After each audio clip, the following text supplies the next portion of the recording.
This is Cerebral Cinema. Movies of the mind. The Mutual Broadcasting System presents I Love a Mystery, transcribed.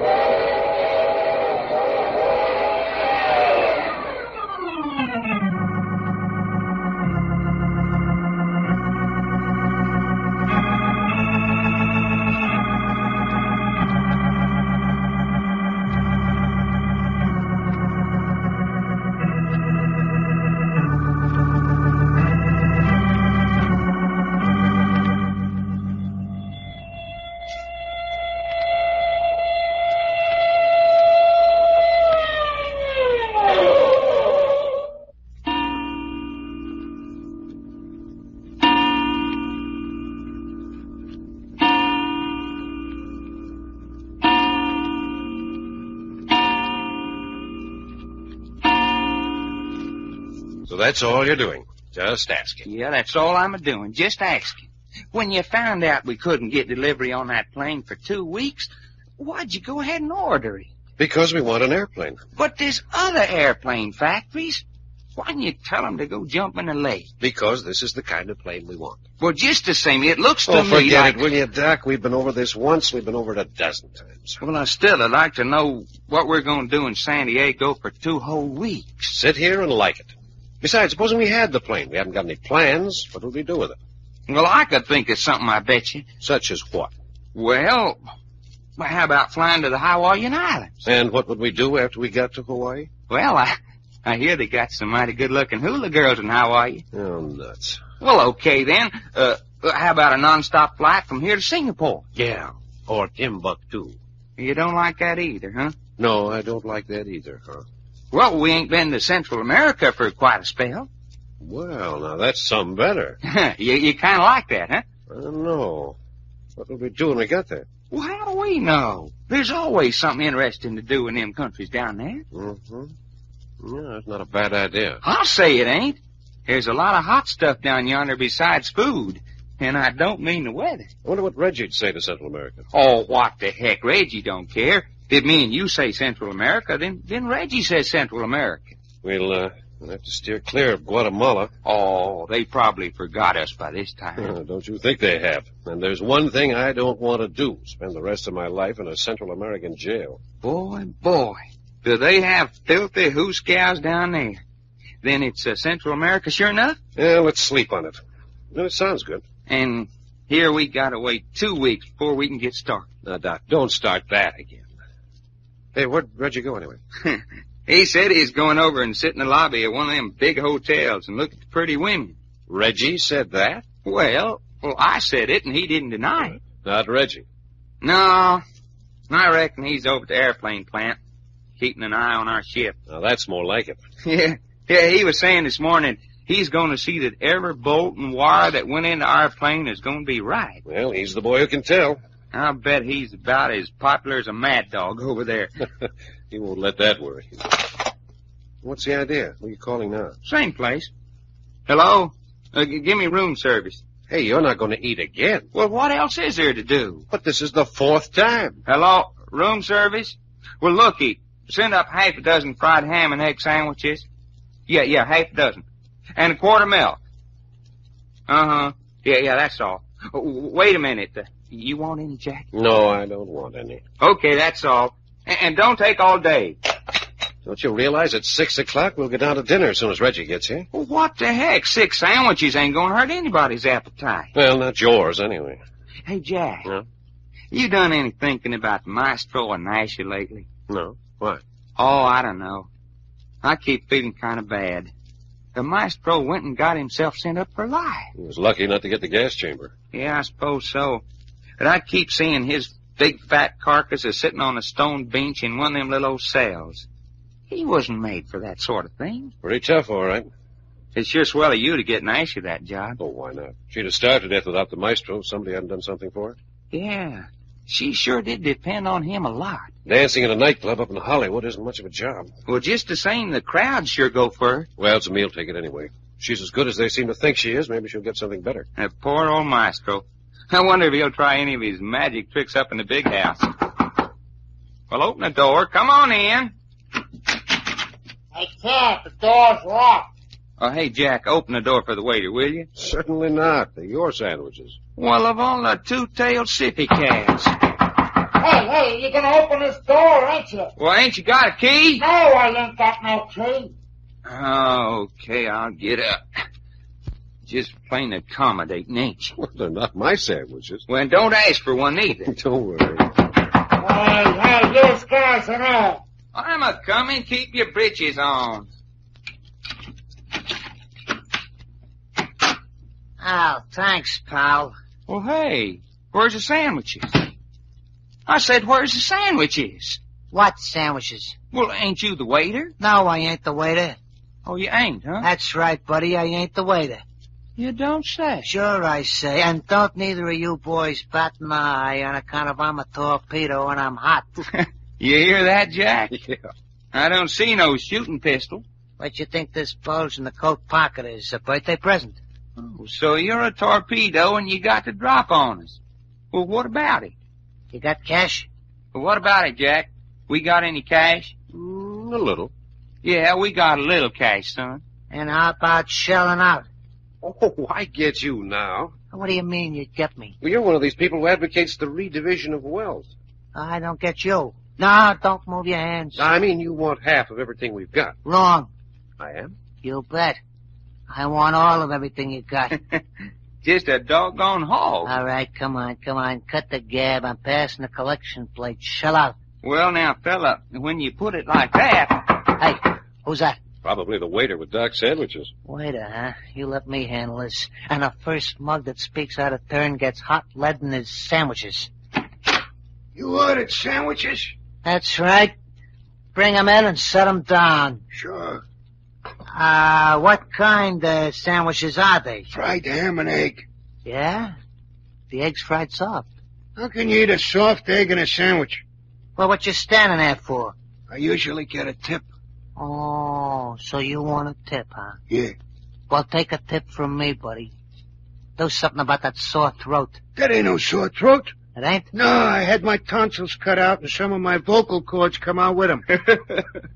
Get out. Get out of here. No tip? No tip. No, I am glad I spilled them sandwiches on the floor. Spilled them on the floor, huh? Well, they don't look spilled to me. Hey, let them sandwiches alone. They're mine. Quiet, buddy. Ham and egg sandwiches are my favorite fruit. Why, blast your ornery hide. Hey, that's good, too. What's that stuff in the bottle? It's some milk, and you leave it be. You drink it? Of course I drink it. Huh. I ain't had no milk since I cut my milk tooth. Almost forgot how it tastes. Jack, are we just going to sit here and let him eat my sandwiches and drink my milk? I am. Well, I ain't, Dad, blame me. Sit down. Sit down, nothing. Sit down. Or would you rather have a hole in your middle? Doc, don't be a fool. Well, that makes me just plain mad. That's better.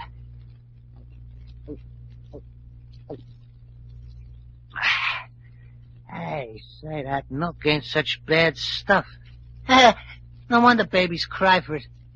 Goes swell with sandwiches. You going to eat them all? Thanks, pal. I don't mind if I do.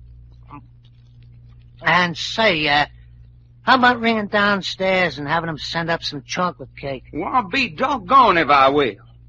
You don't like chocolate cake? No, I don't. Well, I ain't adverse to a slug of coconut cake. You like coconut cake? No. And I don't like banana cake. What? You don't like banana cake? No, I don't. Oh, that's too bad. Here, hold it. I'm going to have me another slug of milk. Get him, Doc. You bet you. Hey, look out, man. Get his gun, Jack. I got it. Now then, get up on your feet. Hey, cut out the rough stuff, huh? Eat my sandwiches, will you? Hey, we shouldn't have knocked him out, Doc. Why not? Now we got a body on our hands. Yeah? Well, just open the door. What for? Well, just open it. I'll show you. Yeah, kind of hefty at that. What do you think you're going to do with them? You see that linen closet across the hall? Huh? Oh, I see. You want some help? Nope. Just open the closet door. There. Let him sleep off my sandwiches in there. Yeah. I wonder what gave him the idea he could come into our room and hold us up in the first place. Oh, probably just one of them smart operators. Yeah. Well, by the time we get back into our room and clean up a bit, Reggie ought to be here. Yeah, come on. I'm hungry. Hey, Doc. Listen. Doggone. Will you listen to that little old she-girl cry? It's coming from the room right next to ours. You think we ought to do something? I don't know. Yeah, come on. It ain't right to let a little old she-girl cry like that. Well, guess it won't hurt to rap on the door. Yeah. Try the knob. Unlocked? Yeah. Open it a crack. Let's see what's going on. We may get our heads knocked off for this. Hey, look. All alone, just laying here on the bed, sobbing her heart out. Yeah. Well, what do we do now? Well, I don't know. I do. Come on in. Who's there? Hello. Who are you? We're from next door. We heard you crying. Is there anything we can do? No. No, go away. Hey, we can't leave you here crying like Go that. away if you know what's good for you. Go away. All we want to do is... If you know what's good for you, stay away from me. Why do you keep saying that? It's true. Something horrible happens to every man who knows me. Hey, what sort of something? Death. Horrible thing. Oh, I want to die. I want to die. Oh, that's silly. I'm an enemy of society. Killing the things I love. Bringing death to those who try to help me. You do all that? Yes. It's the Richard curse. I'm evil. Evil. Don't touch me. Who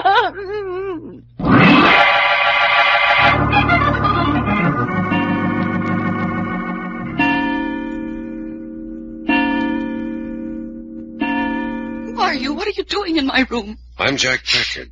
This is Doc Long. I still don't know who you are or what you're doing here. Well, there are three of us. Reggie's out just at the moment. 3 men looking for adventure.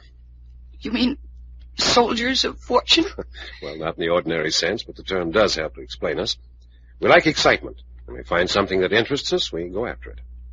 And hearing me crying in my room interested you? Yes. Now, if we can help But you can't. Nothing will help.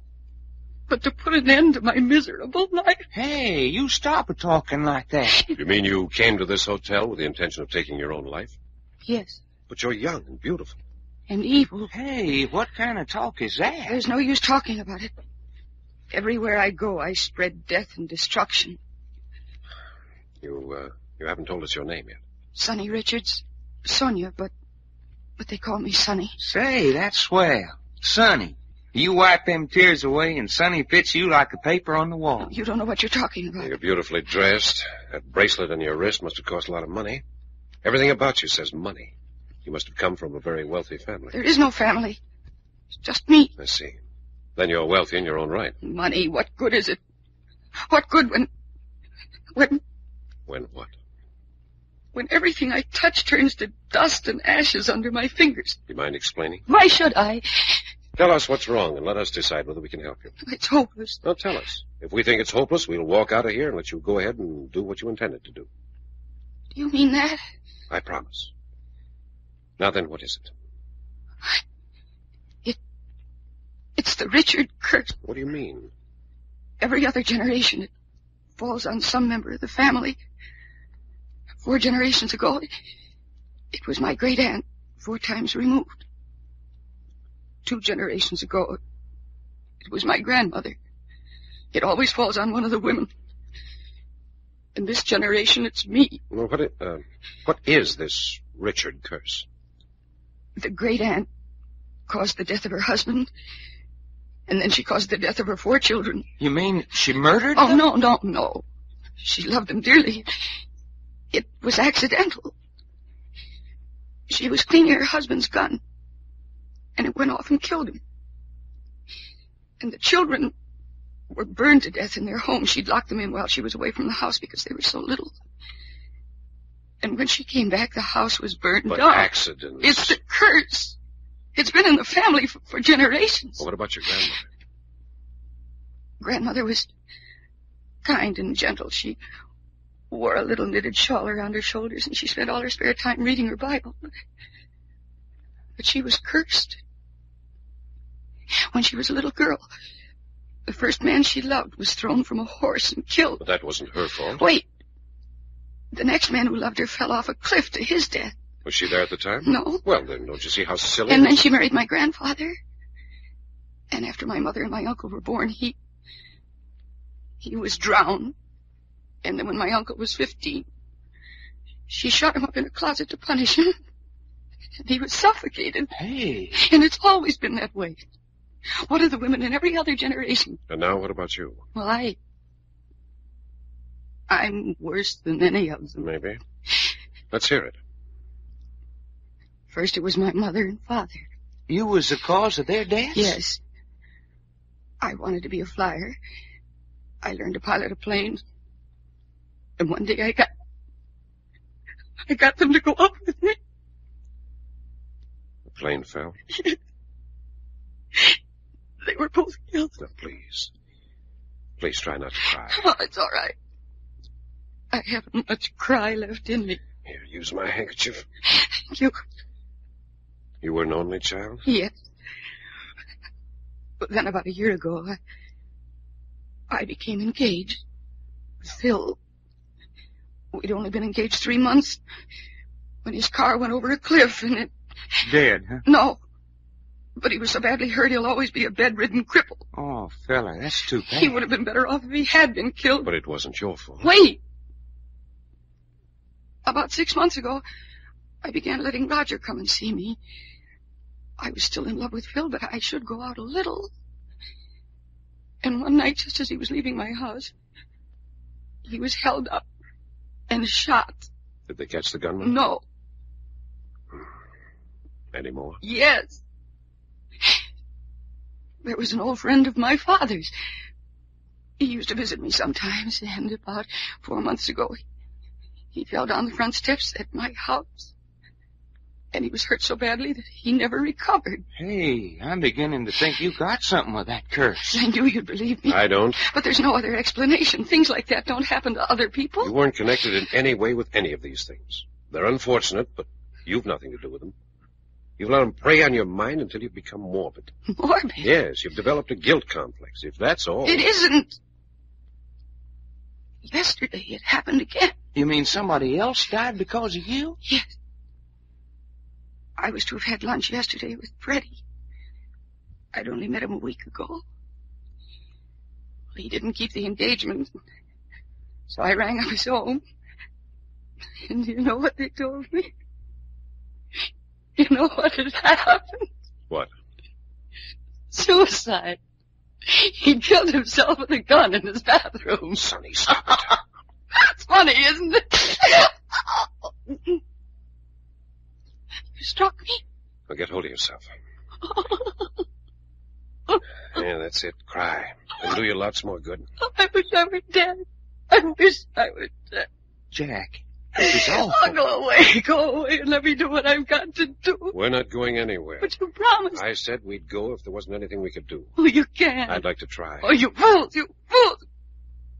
Get out of here. Don't you understand? It'll happen to you, too. What do you mean by that? Everybody who comes near me is cursed, and you're the same as dead being in this room with me. Now go away. Go away. I can't bear any more. If we're willing to take that risk, what's it to you? I don't want any more blood on my hands. I can't stand it. Don't you understand? I can't stand it. You can stand it for 2 weeks, can't you? 2 weeks? Yes. Give us 2 weeks to find out what's the matter. Oh, I know what's the matter. Well, maybe you do, maybe you don't. Oh, I don't know what you mean. You say the Richard curses on you. All right. Give us 2 weeks to lay that curse. Oh, you can't cure a curse. I'll bet money we can. But it's something evil in me. Something evil that will live and die with me. And I say we can kill the curse without killing you. You believe that? Certainly I believe it. I believe it so much I'll make you a proposition. What? You give us 2 weeks to lay your curse, and if we fail by then, we leave you alone to destroy yourself without lifting a finger. Oh, but your own lives are in danger. We'll take that chance. No, you mustn't. I'm nothing to you. Hey, wait a minute, sugar. Of course you're something to us. I am. You're darn right you are. Well, this here world needs all the pretty little old female girls it can get. I don't understand. The doc means you're beautiful. That it's always an unforgivable crime to destroy beauty. Is that what you meant? Well, yeah, I didn't say it is pretty, but that's the idea. Put it this way. From the beginning of time, men have fought and died for beauty. It's one of the few things in the world worth fighting for. And you're a beauty. You're worth saving. We think you're worth enough to fight for you. And it's our right, and you can't stop us. No one ever said anything like that to me before. Then you agree? Yes. Now, under no circumstances, no matter what happens, you won't try to kill yourself for 2 weeks. Yes. I promise. Good. Now get up and go in the bathroom and wash the tears off your face. Oh, I know I shouldn't hope. But I do. Go on. Make yourself more beautiful than you are. Oh, thank you. Thank you. Well, you asked for it, fella. What do you mean? Well, you know as well as I do you can't cure curses. What you think you are, a witch doctor? Curse, huh? Yeah, The curse. vernacular of Archimedes, nuts. Now, looky, Jack. 6 people connected to Sonny had been killed. 5 killed, 1 hurt. But hurt so bad he might as well be dead. Well, what was his name? Phil. Well, you can't tell me that all those folks just happened to die, and all within a year. That does sound fishy. There must be a reason for it. The Richard curse. Something besides the Richard curse. But there ain't no sense to that. They was all accidents. Well, anyway, ways that she couldn't have had nothing to do with. Her papa and mama in the plane crash, her lover Phil in the auto crash, one guy shot by a robber, and one fell downstairs, and the last one killing himself in his own bathroom. Well, they don't seem to tie together very well, do they? Except for the curse. Now, look, Doc. I want you to stop mentioning that curse business. But, Jack. Especially in front of her. Never mention it. Well, what's the idea? I want her to forget it. Get it out of her mind. It's an unhealthy thought, and she can't have a healthy mind until she gets rid of it. Well, son, all I gotta say... Well, visitors. Good evening, gentlemen. You were looking for something? Yes, Sonny Richard. Sonny? Just a minute, Doc. Who are you? My name is Marks, Leslie Marks. I'm Miss Richard's attorney Attorney, huh? and the executor of the Richards estate. I see. Now then, what right have you to question me? Who are you? What are you doing in Sonny's room? We're friends of Miss Richards. Friends? That's what I said. Friends. How long has this been going on? Long enough. Sonny hasn't been having many friends lately. Why not? Apparently you haven't been her friends long enough to hear of the Richard curse. Are you one of the people who's been filling her mind with that sort of nonsense? Pretty serious nonsense. 5 people killed, 1 injured for life. I know all about that. Doc. Yeah? Tell Sonny to come out of the bathroom. Sure, I'll get it. How long have you known that Sonny was in this hotel? I found out 15 minutes ago. I've had private operatives out looking for her ever since she disappeared from home this morning. You know why she came here? So you do know. I suspected. That's why I was so frantic to find her. Marks. There, that's him, Jack. Well, Sonny, Hello, Leslie. I've come to take you home. All right. We're going with you, you know. What's that? Why not? Got the house all to myself. Yes, but these men, who are they? What right? We're taking the right. We're Sonny's bodyguard. Oh, that's ridiculous. Sonny is your attorney. As Sonny's attorney, you can go take a jump at yourself. So, you won't be warned. About what? The Richard curse. Please, Leslie, please. Listen, hey, take your hand off me. If I ever hear you mention that curse again in the presence of Sonny, I'll tear you limb from limb. Now get out. Look here, get out. You get your things together, Sonny. We're going home with you. I shouldn't have done that. He won't take that. Shucks, honey. This is only the beginning. Only the beginning.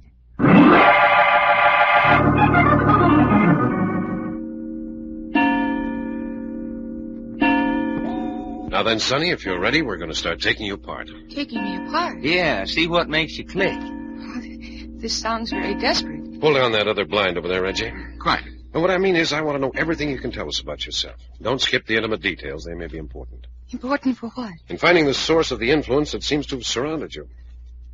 You mean the Richard curse? And I refuse to recognize any such thing as a curse. Then what do you call it? I'd say an evil influence. That means the same thing? Well, now then, let's get started on you. Hey, just a minute before you get too serious. Well? Well, I just want to mention, I think Sonny's just about the prettiest 1949 model female yet. Why, Doc. Well, what is it that you got, honey, that other girls ain't got? Oh, Doc, you're swell. No, honest. When you come downstairs in them lounging pajamas, my heart done a flip-flap. Flip-flop. Huh? flip-flop, not flip-flap. Yeah, well, I'm telling you, Sonny, if you ever feel in the mood for some sparking, I'm the red-headed Texan that can fix you up and no holds barred. Thank you, Doc. I'll remember. Mm-hmm. Well, now that Doc's got romance off his chest, let's get down to business. Reggie? Yes? I want you to take down names and dates as we come to them. Right on. All right. Now, first, Sonny, I want the names of all the people in any way associated with you. Is that a big order? No, not very. I'm pretty much let alone now. All right, let's begin right here in your own house. Who takes care of you here? Jackson. He's the Negro butler? Yes. His wife is in the kitchen, and I have a Negro chambermaid for the upstairs work. They've been with you a long time? Jackson and his wife have been here ever since I was a little girl, and they're very devoted. The upstairs girl has been here for 2 years. Now then, what about that attorney fellow who came up to your hotel room? Leslie Marks? Yes, Marks. Well, he and my father were close friends. He's been the family attorney as long as I can remember. That's why Father named him executor of his estate until I reached the age of 25. And how old are you now? 24. You're fond of Marks? Well, he's been very kind, but he is domineering. He has a violent temper, and lately I'm afraid we've quarreled quite a lot. About the estate? Yes. Can you tell us what it was about? Well, I needed extra money over my regular allowance. Quite a lot of extra money. Why? On account of Phil. Oh, yes. Phil was the man you were engaged to and was injured in that automobile accident. Yes. See, Phil hasn't any money of his own. He was the pro at the golf club. That's how I met him. He taught me to play golf. I see. And so when he was injured, you took it on yourself to pay his hospital expenses? Yes. Everything. And your attorney objected? Yes. He said that I wasn't obligated to take care of Phil, and that as my trustee, he wasn't in a position to give me the extra money. And so we quarreled. He didn't give you any extra money then? Oh, yes, some. But mostly I've had to skimp on my allowance to take care of Phil. Hey, but looky, Sonny, what does this Phil fella have to say about you paying his way? Well, at first he was too ill to realize that. And then when he did find out, he made a fuss, but now he just seems to be resigned. Well, doesn't Phil have any folks? Only a younger brother, Arthur. He's just past 18, and I'm awfully worried about him. Why? Well, since Phil has been hurt, Arthur has had no steadying influence. I tried to do what I could, but he won't have anything to do with me. He blames Phil's accident on me. And of course he's right. You mean the boy actually blames the Richard curse for his brother's auto accident? Yes. Oh. I'd like very much to talk to Arthur. Where can I find him? We lives in a boarding house, 69 Jameson Street. You got that, Reggie? Yes. Who pays his room and board? I do. Hey, he don't like you, but he'll take money from you. Yes. Great kid, little Arthur. All right, now then, what other business or social contacts have you? No one that's close. Acquaintances at the golf club. That's about all. That is natural. What about men? No. Not now. What a beautiful young woman like you with a fortune in your lap. There should be honorable young men and fortune hunters all over the place. Not anymore. I am attractive and my money is attractive, but the curse has scared them away. The story of this curse actually is as widespread as that? Everyone knows. I say, and everyone believes. What would you believe under the circumstances? Within 1 year, my mother and father killed, my fiancé crippled for life, one suitor shot outside my door by robbers, an old family friend falls down my front steps and dies, and still another suitor shoots himself to death. Wouldn't that drive you off? Sure. All within a year. The police have investigated each of these deaths, of course. Naturally. No results? No. I think I'll go down and have a look at some of their records tomorrow. You won't find anything. Maybe not. Now then, Sonny, I'm going to make a peculiar request of you. Yes. Are you any sort of an actress? Oh, I don't know. Well, I mean, could you pretend to be more than a little fond of me? I don't understand. Well, you don't have to. But for the next 2 weeks, I want you to show a lot of interest in me when we're around people. I want us to be seen together. I want you happy and smiling. I want you to be very much in love. Oh, I don't know. You'll try?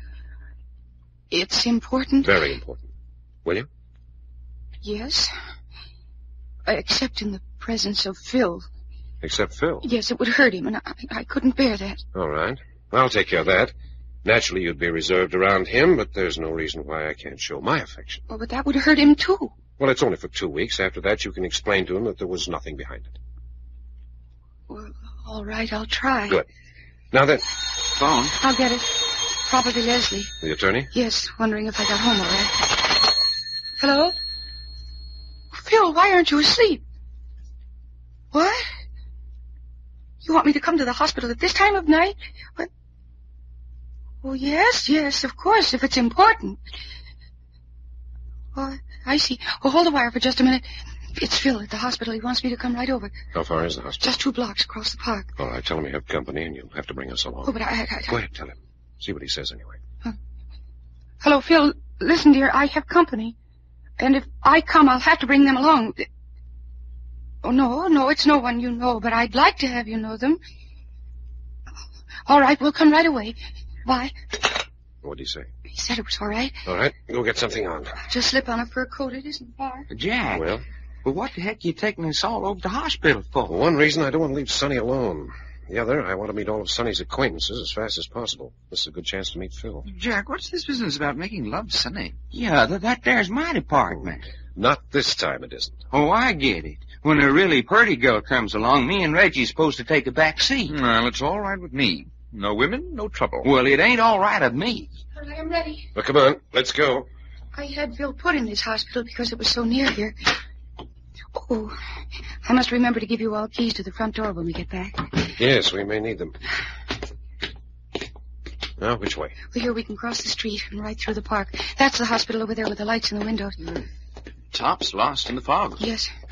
Another hour or two and the fog will settle down on us like a blanket. Park's not too well lighted. Oh, I know the way. Here, this path is a shortcut. Well, Sonny and I'll lead. Reggie, you and Doc fall in behind. Righto. Oh, I just thought of something. Huh? I should know something about you three. Phil will be sure to ask me. All right, well, we're aviators. We're in San Diego now waiting for a plane to be put in condition for us.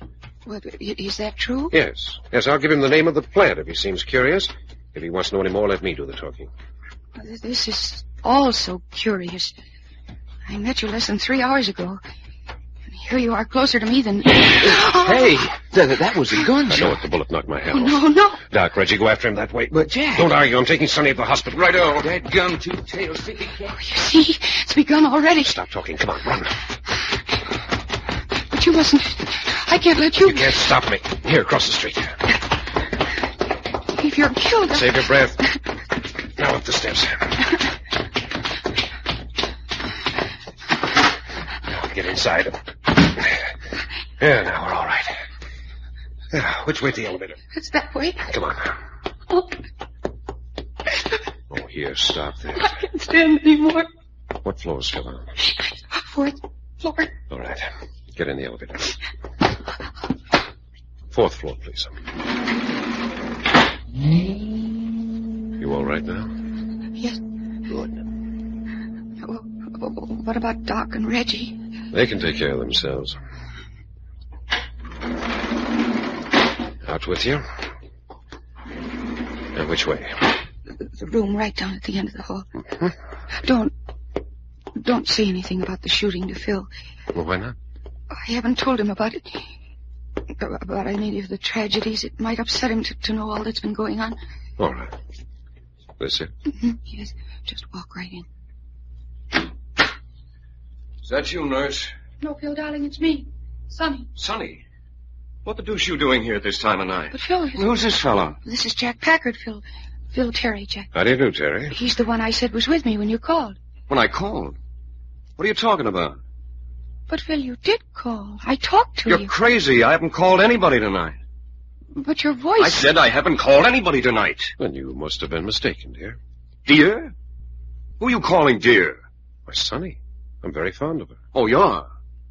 Well, I'll have you know Sonny belongs to me. To me, do you hear? Phil, don't get so angry. Trying to steal my girl, are you? Just because I'm a cripple? I'm sorry, Terry. Well, did you ever hear of the Richard curse? Phil! Well, it got me.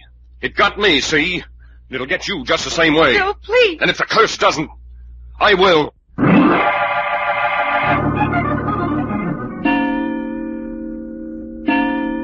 Well, all I got to say, Sonny, that was one bang-up meal. Oh, righto. Thank you, Doc and Reggie. You bet you. If you keep putting up meals like this, why, you're liable to have us on your hands for a long time to come. How about that, Mr. Marks? Yes, the old Negro lady out in the kitchen knows how to cook. I've eaten many of her meals through the years. You have, haven't you, Leslie? Ever since I was a little girl. For almost 20 years. You were in the confidence of Sonny's father all that time, Marks? Both as his attorney and his friend. I see. Oh, by the way, what's become of Arthur? Here I am, over here. Oh, well, why pick a dark corner? Come on over and join the conversation. What's there to talk about? Oh, come on, Arthur. Be a good sport. Oh, all right. Things like this bore the pants off me. You're an ungracious scamp, Arthur. So what? I asked Sonny to invite you especially tonight, Arthur. Why? Because I wanted to make your acquaintance. Well, I didn't want to make your acquaintance. And why did you come? Because Phil told me to. Arthur, I don't think you're being the least bit nice. So I ain't being nice. No, you're not. What's getting the matter with you? You didn't used to be this way. Well, I am now, see? Yes, I do see. I don't think Phil, lying over there in the hospital, knows how you're changing. Stop riding me, will you? Arthur, you'll remember I offered you a job in my office right after your brother was hurt. What about it? The job's still open if you want it. Nothing doing. Don't you work at all? Sometimes. Doing what? Whatever's handy. I saw you the other evening with a girl. Yeah? I wonder if you realize the character, the reputation of that girl in this town. Yeah. Sure I know. Then I'm surprised you were seen on the street with her. Oh, for crying out loud. Am I any better than she is? I can assure you you won't be for long if you continue in that kind of company. Say, will you folks lay off of me? Who do you think you are, anyway? But, Arthur, we all feel responsible for you. Now that you haven't Phil to help you. I don't want any help. Just let me alone. Hey, fella, you know what you sound to me like? Yeah? You sound to me like a young punk that needs a tar whaled out of him. And I suppose you're the guy that can do it, huh? That's right, son. You ain't tough. You're just a kid that's trying to put on a front. Is that so? I say. Doc, look out. He's got a gun. Arthur, what are you doing? So I ain't tough, huh? Well, well. A real he-gun toter, huh? And I just as soon drill you as look at you. Arthur! Don't anybody move. I'm a-moving, son. I'm a-moving right up on top of you. Careful, Doc. Careful nothing. Why, this little pasty-faced, four-flushing cat meat's afraid to shoot. Looky at him. Can't even look me in the eye. Keep back. Keep back away from me. Looky at him. Him a-pointing a gun right at me and giving ground. Keep away. I warn you, keep away. Just a minute, I'm going to have him backed into a corner where he can't back up no further. Then what you think's going to happen to him? Look out, Doc. No. No. No, huh? What you mean, no? Now you know what I'm going to do? I'll shoot. I'll shoot. Well, go ahead and shoot. Stand back. Keep out of the way. Get away from me.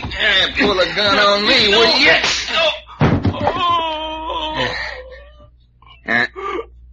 Here's a gun. Catch it, Reggie. Got it. Now, get to your feet. Up with you. Hadn't you better let him lie down? You gave him quite a jolt. What's a little joke to a tough guy? Come on. What you wobbling for? Stand up. I'll get you for this. If it's the last thing I do, I'll get you for this. Okay. Save the threats. Now sit down in that chair. Let that be a lesson to you. I don't know what you mean. Well, then I'll tell you. Don't you never pull a gun on a man unless you aim to shoot him dead. I'll remember. Now, you better, son. 'Cause folks just don't mess around with shooting irons. Oh, Arthur, what made you do it? What made you? I don't know. You got me mad. But pulling a gun. Where'd you get that gun? I found it. Let me see it, Reggie. Quite. It's an old thing. Wonder it didn't blow up in his hands. That was a very brave thing you did, Mr. Long. Walking right up to the muzzle of a gun in the hands of an angry boy. Shucks, I knowed he wouldn't shoot. Tell by the way his eyes kept going from side to side. All he wanted to do was escape. Will everyone sit down, please? I've got something to say. I want to get out of here. You stay right where you are till I've finished. Sonny, darling? Oh, yes? My dear, will you come here and sit by me? What's this? What do you mean? What impertinence leads you to call Sonny darling and your dear? It isn't impertinence if Sonny doesn't mind, is it? Sonny? And you don't mind, do you, sweetheart? No. No, of course not. Sonny, are you mad? But, Leslie, I'm in love. In love? Yes, that was one of the reasons for this party tonight, to announce our engagement. Hey, Sonny, you gonna marry this guy? Yes, Arthur. But what about Phil? What about my brother Phil lying up there in the hospital? Sonny, you must be out of your head. Why, you haven't known this man more than 24 hours. That's not true. We've been seeing each other quietly for the past 6 months. But you can't do it. You can't do this to Phil. Your brother already knows, Arthur. He does? Yes. We were over at the hospital last night.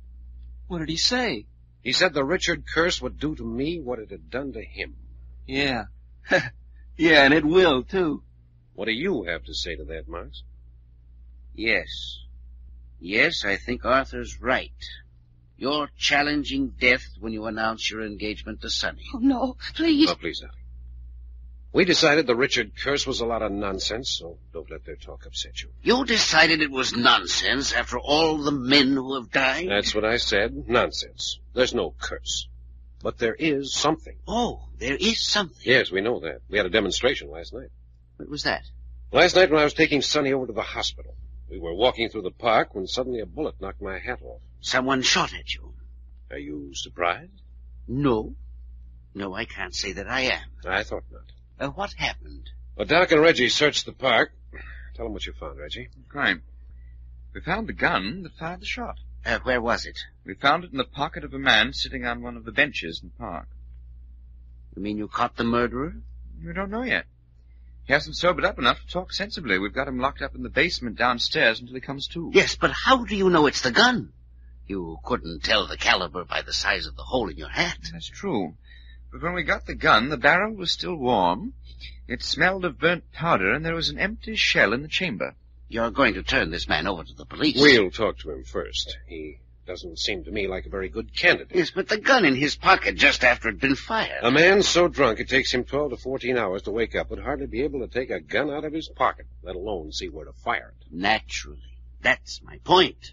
It wasn't attempted murder. It was the Richard curse at work. That needs some explaining. Well, don't you see? The curse doesn't breed murder. It breeds accidental death.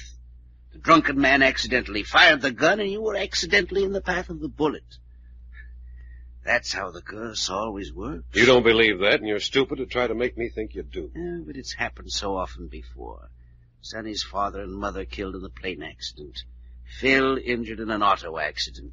The young man killed by robbers. I know all about them, and I still maintain that shot was fired with deliberate attempt to kill last night. May I see the man you have locked in the basement? No. You can at least be civil. No one sees or talks with him until we've had a chance at him. Sonny, surely you're not in love with this man. Oh, but I am. If you really are, then you should send him to the other end of the world. I don't know what you mean. Yes, you do.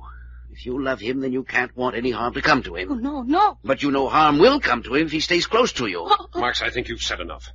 She knows it's true. She knows it just as well as Arthur and I. Arthur... Where's Arthur? He slipped out of the room. Doc's trailing him. Why? Why did he go like that? Let him alone. Doc will see he gets home all right. Gets home all right? Yes. I don't understand what you mean. Why shouldn't he get home all right? Sonny, I'm afraid this gathering tonight's been loaded with more dynamite than you realize. You mean Arthur is in danger? Everyone, with the exception of yourself, is in danger. Everyone who sat down at your dinner table tonight. You mean me too? Mean I'm in danger? You know, that's a funny thing about you, Marks. You've probably been more closely associated with Sonny here than anyone else. Yes, that's true. Then why have you escaped the curse when so many others have been its victim? Leslie. Perhaps you're immune to curses? Leslie, I never thought of that. Why have you escaped? I don't know. I've been expecting it to happen for a long time. You've been expecting to be struck down, and you've continued the association. I'm a friend of the family. I'm Sonny's executor. I've got a job to do. You could have turned it over to the courts. I'm not exactly a coward. I see. But, Leslie, you mustn't. You mustn't take any more chances. That's a very strange thing for you to say, Sonny. What? Ask me to give up a job put in my hands by your dead father when you're willing to let Jack Packard here, the man you love, stay by your side. The phone. I'll take that. Jack... I've got it there. Hello? Oh, Doc. What's that? I see. All right. All right, we'll be ready. Okay. Jack, what is it? Arthur's just been hit by an automobile. What's that? You see, there's no end to it. There's no end to it until I'm dead.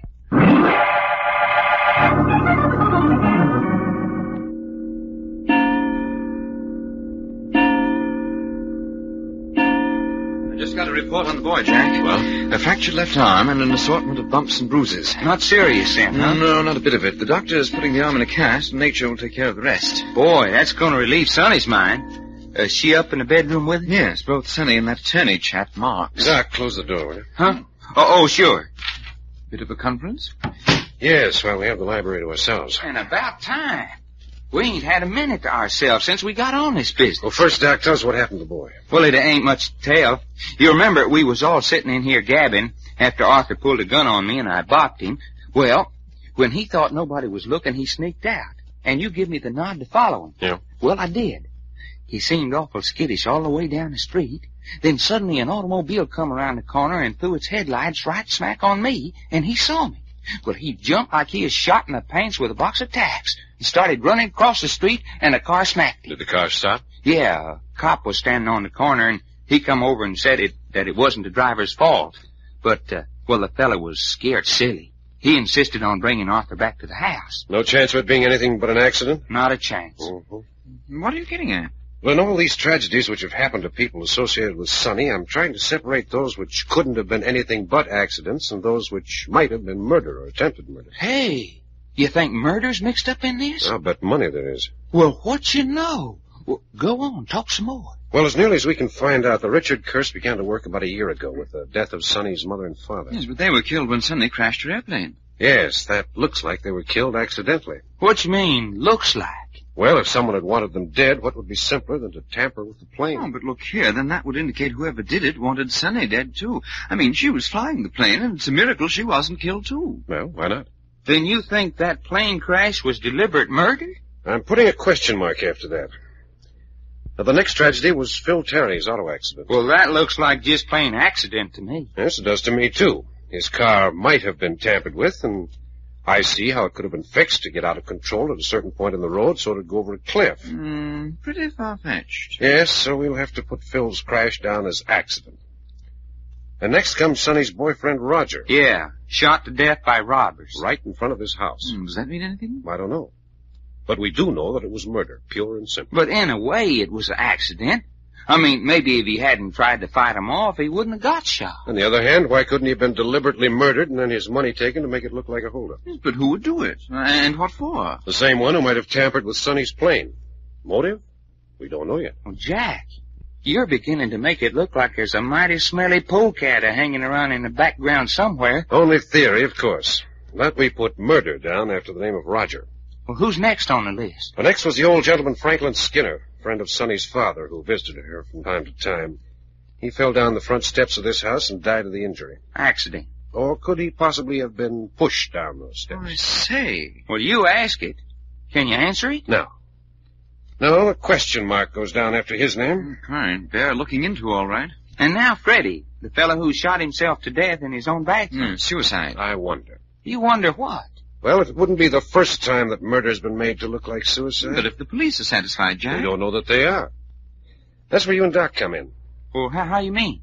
Tomorrow morning, Doc, I want you to go down to the police station and talk to every man on the force who had anything to do with the investigation of these cases. Right from the plane accident on down? Right straight through the whole series. Well, ain't the boys in blue gonna think I'm kind of nosy? Oh, not if you work it right. I've still got my credentials given us when we did that job for the insurance company. Oh, I'm an insurance investigator. Why not? Well, it suits me. You, Reggie? Yes? Go out and talk to the employees at the airport where Sonny crashed. Right on. And find out from Sonny where Phil lived before he was hurt and get all the personal information you can from people he used to know. Well, that'll take time. Okay, if you get stuck, don't waste time. And go and see Franklin Skinner's family. Find out what his relationship was to the Richards family. Quite. Now, while everyone's occupied upstairs with Arthur, let's go down to the basement and see how our drunk's coming along. I say, the chappie who took a shot at you in the park last night. Well, at least the man who was left holding the gun that fired the shot. Yeah, let's go.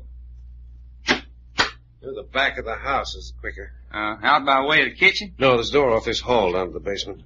Oh, here, I think this is it. Oh, no, this is only a closet. Oh, wait a minute. Turn on the light. Huh? Well, what for? There. Have a look at that. Jack, a sawed-off shotgun. A sawed-off shotgun? Keep your voice down, Doc. Come on, close the door and get out of here. But ain't we gonna have a look at it? Not now. We might get caught. I don't want anyone to know we've seen it.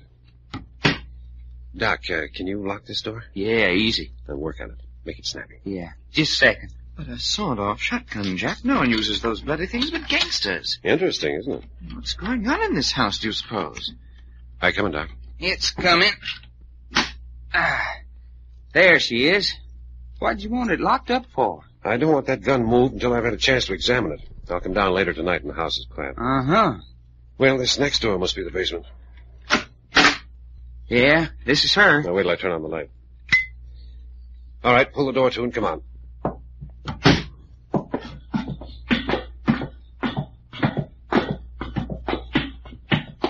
Not so much noise, Doc. Yeah. Here, this way.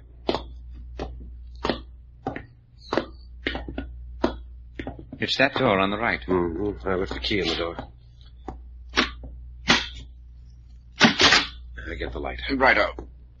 Yeah, well, this is what I call a lousy can. Oh, so you've come too, huh? Oh, what did I do to get thrown in the jug? This isn't a jail. No? No. Oh, what is it then? The basement of a house. Well, what's the idea? Are you sober? Yeah, I guess I must be. I feel rotten. You got our sympathy, fella. Yeah? You got a smoke? Yeah, here you are. Got a match? Yep. Hey, you got as fine a case of the shakes as I about ever saw. Yeah. I need a drink. That's too bad. What's your name? Fish Evans. Fish Evans, huh? How much do you remember of what happened last night? Before or after? Before or after? Before I got stinko or... Well, both. Where'd you take on the load? Down at Ed's place. Saloon? Yeah. You're known down there? Sure. Everybody knows Fish Evans down at Ed's. Mm-hmm. And after you left Ed's? Well, I remember thinking some fresh air would do me good, so I went up to the park. What else do you remember? Was there anything else? I'm asking you. If there was, I don't remember it. How long you been carrying a gun? What you talking about? I asked you how long you've been carrying a gun. I never had a gun in my life. That's funny. It don't make me laugh. I mean, we found a gun on you. That's a lie. No, we found it on you less than 5 minutes after someone took a shot at me in the park. Oh, say, I must still be drunk. And what's more, the barrel of the gun was still warm. It smelled of powder smoke, and there was an empty shell in the chamber. Oh, so that's it. What do you mean? Trying to pin a rap on me, huh? No, we're telling you the truth. Are you dicks? No. Well, then who are you? I'm the guy that was shot at. Say, wait a minute. Well? I'm kind of beginning to remember something. Well, it's about time. Seems like I was sitting on a bench in the park. Yes? Yeah. I was sitting on a bench and somebody come running up to me and stopped where I was sitting. What did he do? He kind of stopped and pawed me over for a minute, and then he beat it off into the dark. I thought I dreamed it. Well, could he have put a gun in your pocket? There wasn't nothing to stop him. Can you describe him? Well, there was 3 of him. What's that? 3 of them. Maybe I didn't even have my eyes open. How do I know? Yeah, you're a great help. Looky, Jack, how about him making up all this just to give himself an alibi? Well, your guess is as good as mine. But you're sure someone came up and planted the gun on you? Mister, I ain't sure of nothing except my tongue's hanging out a foot. If we turn you loose, where do you intend to go? Hightail it for Ed's place. We can find you there if we want you? That's right. All right, come on. I say, Jack, you're not going to turn him loose. That's right. Come on. There's an outside door to the basement. Yes, I know. Don't ever get on the liquor, boys. It'll get you. Thanks for the tip. Here we are. Hey, listen. Sounds like a fire somewhere. Must be a big one.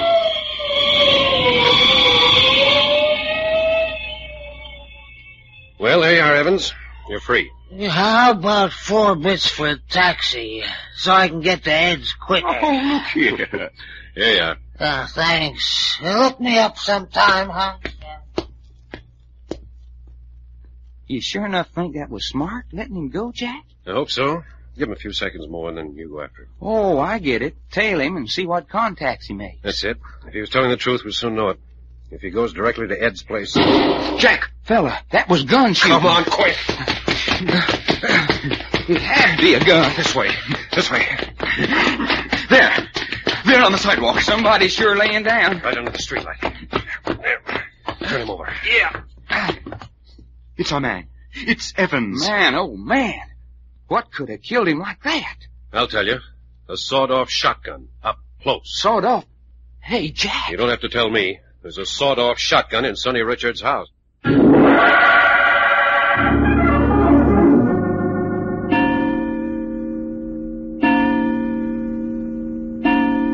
ahead of the others, Phil. So I see. Yes, I can understand why you might want to see me and your brother Arthur. But why Jack, Doc, and Reggie? Never mind why, Sonny. I just do. But you're not strong. Will you cut that kind of talk? I know I'm an invalid. You don't need to rub it in. I'm sorry. And another thing, Phil, I don't think Arthur will be here. He'd better be here. But there's something I haven't told you. I sent word for the kid to be here. Did you tell him? Oh, yes, of course, but Then he'll be here. You got them 3 fellas living at your house, I hear. You mean Jack, Doc, and Reggie? Who else? Well, yes, I told you they were staying at the house. It's kind of funny, them moving in on you like that. Well, I'm glad you can talk about it sensibly, Phil. I'd have told you all about it the other night, only... Well, you got so angry with Jack. You're in love with him. Sure enough. Yes, Phil, I am. You gonna marry him? I'm sorry, Phil. You are, huh? Yes. You don't care how you spill blood, do you? Oh, Phil, how could It's fact, ain't it? You're laying this Packard Romeo wide open for the curse. You're giving him the works. Phil, that's not fair. I've got a right to be happy. Yeah. And I got a right to be walking around on 2 sound, healthy legs. But I'm not. I'm laying here in bed. I'm gonna be laying here from now on. And all because of the Richard curse. And all I hope for your Jack Packard is that he goes out quick. Wouldn't wish what I got on nobody. Phil. Forget it. They're coming. I don't hear them. I got ears. They're coming. Come in. Go ahead. I've got the wheelchair. Wheelchair? Hello, Sonny. Oh, how are you, Phil? What's this about a wheelchair? Arthur insisted on coming over, so we put him in a wheelchair. Arthur? There we are. Didn't bump you very much. Hello, Phil. Hey, punk. What's the matter with you? Nothing but a busted arm. But you shouldn't have come. The doctor said... Nuts. Now, wait a minute. What's going on here? How'd you get a broken arm? I was going to tell you, Phil. I don't want you to tell me. I want to hear the kid's story. I tried to cross the street. Car come around the corner and smacked me. Is that all? Yeah. Arthur, son, why don't you tell him everything? That is everything. No, fella, that ain't everything by a whale of a lot. Well, then suppose you spill it. Sure. Last night, Sonny here had that attorney feller Marks and Arthur to dinner with us 3. After dinner, your little brother got nasty and pulled a gun on me. What's that? Sure. I had to smack him down and take it away from him. You blasted little fool. So what? What were you doing with a gun? Wheel him over here beside the bed. Right. Phil. Answer me, kid. What were you doing with a gun? I found it. Oh, Phil. What were you doing with a gun? I found it. Oh, no, Phil. I wouldn't take that from nobody else, Phil. He ain't feeling so good, feller. I wouldn't hit him no more. You and I'll settle this between ourselves, punk. Yeah, well, to go on with what I was saying, after our little fracas, Arthur here slipped out of the house and I tailed him. He caught sight of me down the block and tried to dodge across the street. And that's when he got smacked. Why'd you follow him? Well, see, he got home safe. Didn't do a very good job of it. If you're through with Arthur, I'd like to ask a question. All right, Packard. You asked for us all to gather in your room here. Why? I hear a man was shot out in front of Sonny's house last night. You heard? Sure. Right across the park from the hospital. How could I help hearing? Everybody was talking about it over here. It interests you? Sure. Why? It sounds like the Richard curse got another victim. No, that's not true. And being a victim of the curse myself, I got a fellow feeling for the other victims. I see. Who was he? They said his name was Fish Evans. Ever hear of him? No. He was a bum. But more important, he was found out in the park with the gun that almost shot my head off the night before last. Well, that's interesting. Yes, we thought so. He was drunk, so we held him until he sobered up, got his story, and turned him loose. He only got as far as the sidewalk when somebody got him with a sawed-off shotgun. Hold up, huh? Hold-up men don't use sawed-off shotguns.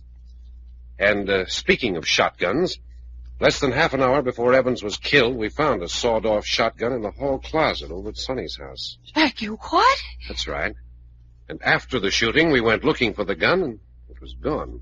What are you getting at? Well, Arthur here brought one gun into the house that we know of. We're wondering if maybe he didn't bring the shotgun in, too. Hey, what you trying to do, tie a murder on me? Is that what you're trying to do, Packard? Tie a murder on the kid? No. I'm just asking. Arthur, Well, did you have that shotgun?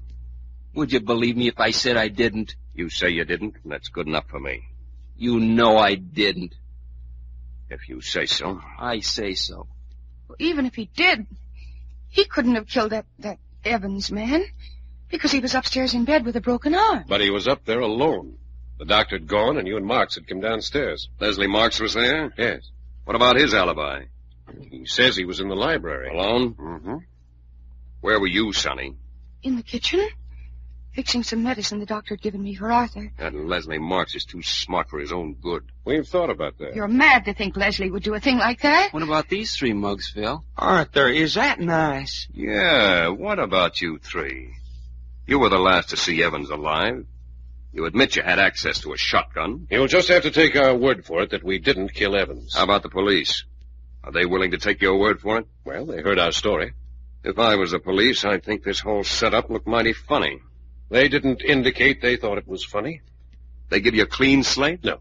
No, we're under suspicion like everyone else. But they haven't any evidence to give them reason to lock us up. They might get it yet. They might. If there was any to get. Please, Phil, you're looking awfully tired. You better go to sleep and let us go back across the park to my house. What's the hurry? Well, you're tired, and Arthur shouldn't be up with that broken arm. I'm doing all right. I'm not through yet. As I say, old chappie, you do look a bit ill. Keep your sympathy to yourself. Look here, I didn't mean... I know what you mean. Drop it. Quite. Packard. Yeah?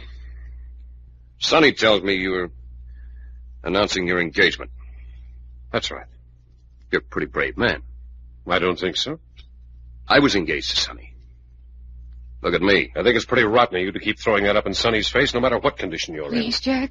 in. And I've got just this to say before we drop the subject. In the first place, I don't believe in curses. Second, Sonny's worth any trouble she might bring along with her. All I want is Sonny. I'll take my chances on the rest. I get it. Then let's drop it. First, I want to apologize. Hmm? What about? What I said the other night.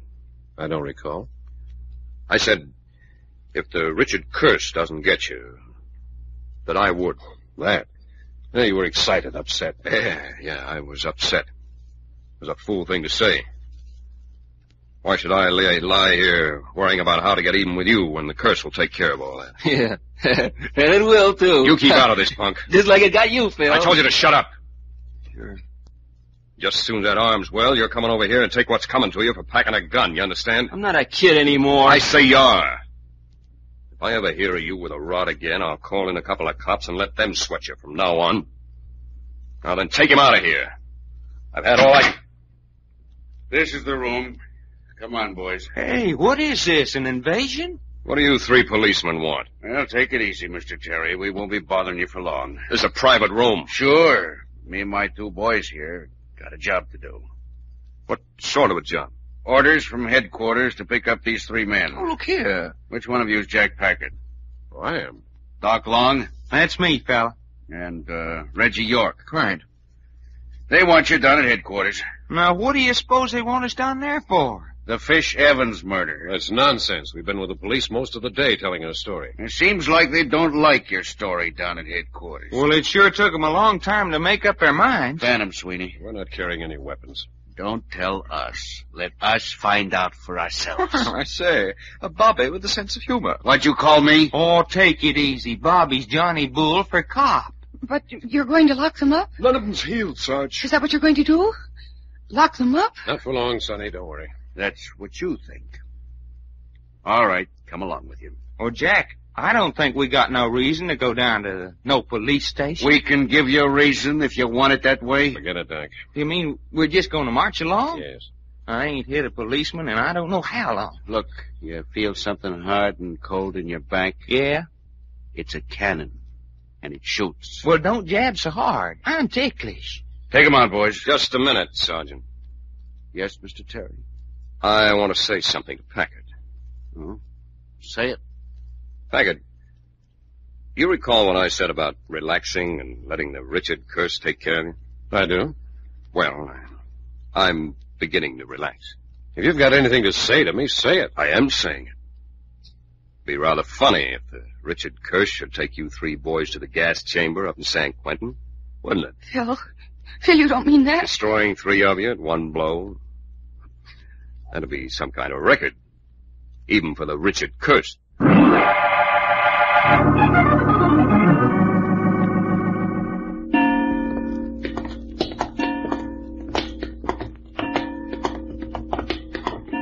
Across the lobby with you. One bad move, you're all washed up. Taking us down to the jailhouse, huh? That's right. I don't mind saying I jolly well don't like that gun pressed against my side. You'll like it a lot less if it goes off. Well, that's a sweet thought. Hold it. Open the door, Packard. Right. Lead the way, Sweeney. Come along, you. Down the steps with you. Now then, across the street. I don't see any police car. Cars across the park. You mean in front of Sonny's house? Yeah. We stopped there for you. Found out you'd gone over to the hospital. Now then, through the park. First time I've had a chance of taking an errand with an escort for a long time now. How much you get for acting as a feller's bodyguard, Sweeney? You talk too much for your own good. No. But honest, feller, do you like being a policeman? I do that. When I get a chance to pick up such as you. Oh, now, I ain't such a bad fella. You might even get to like me if you knowed me. I have my own opinion on that. Keep marching. Sure. What's the matter with your copper, Reggie? Ain't heard a word out of him. He hasn't said anything. I think he's got laryngitis.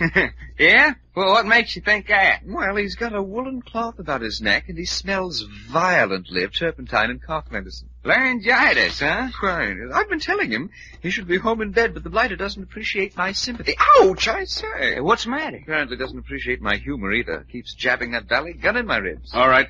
This is it. You mean this car under the streetlights? That's right. Open the back door, Sweeney. But this isn't a police car. You don't say. Look here, there's something phony about this. You mean these birds ain't policemen? Get into that back seat. What about it, Jack? Yes, get in. But if this is a frame-up... Get in. Follow him in, Sweeney. Sure. Here, you sit in the middle. I'll take the outside. Suits me. Now you, Limey. Jack, if this is... Get in, Reggie. Quiet. Follow him in, Burke. Well, anyway, Reggie, you and me get to ride next to each other. Is that important? Well, anyway, I like back seat riding best myself. All snug as 4 doggone bugs in a rug. All right, Packard, in the front seat. Suits me. Keep your other gun on him while I get under the wheel, Sweeney. He's covered right up to his eyes. I take it we're going for a nice long ride. Take it or leave it alone. You know, Jack, if these 3 hombres sure enough ain't cops, it looks to me like we got a mighty interesting ride ahead of us. Looks like it, all right. Keep the gun on him, Sweeney, until I get the car underway. It's as good as done. Hey, ask him up there if he's a good driver, Jack. Well, here we go.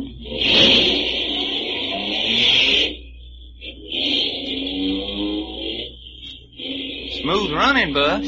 All right, Sweeney, I'll take care of Packard up front here. He's your boy. Whew! Your feller does smell of turpentine, don't he, Reg? He's smelling up the whole car. If I'm not mistaken, this road takes us out toward the desert. You ain't mistaken, mister. I thought so. 3 bodies buried in the sand out there probably would never be discovered. Jack, don't talk like that. What's that? Well, that's something I don't ever want to be. An undiscovered car. That Texas boy's just full of bad jokes, ain't he? Doc? No, don't mind him. He's worse than a leaky faucet. Yeah. You boys look to me like part of a pretty well-organized gang. We're doing all right. You wouldn't by any chance know a man by the name of Leslie Marks, would you? Oh? Leslie Marks, attorney. Oh, yeah, I've heard of him. I'm not surprised. Looks like a pretty smart operator. Should think he'd make a great mouthpiece for a gang. I'll tell the boss.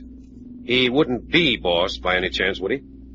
What do you mean? Marks. He wouldn't be the big gang boss in these parts, would he? Got a great front for it. You're nuts. Well, there's no harm in asking. Can't think of any. But what's your racket? This doesn't seem to me any sort of a town for an organized gang. You got me, buddy. You mean you don't know? I don't know nothing. I see. Of course, you're close to the Mexican border. I suppose there's money in smuggling, and then this is a seaport. Keep talking. It's only your breath you're wasting. Uh-huh. How we coming, Jack? We're getting out into the great open spaces. Are, huh? I say, how about opening some of the windows? I'm getting bloody sick of breathing turpentine fuel. Leave the windows like they are. Oh, spoiling my whole ride. Reggie, I bet you if we was to touch a match to your bodyguard, he'd burn like an oil well. Or you could attach a pipeline to him and furnish Southern California with natural gas. Ouch, I say, old man, I'm getting darnly well fed up with you jabbing me with that brute of a gun. Burke ain't a man to take a joke kindly. At least, he's not when it's on himself. Yes, I'm beginning to notice that. We're really out in the desert now. Haven't seen a building along the highway for the past 5 minutes. Passing any automobiles? Not now. There's a car on our tail, though. What's that? I know. Been there ever since we left town. I'll take care of that. Ooh-wee. Looky at us go.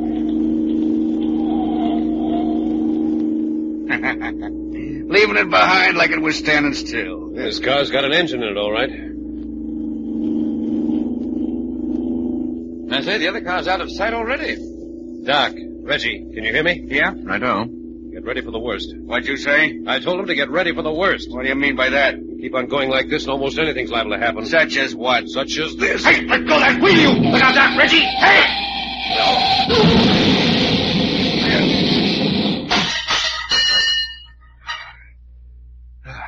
Oh, boy, oh, boy, oh, boy.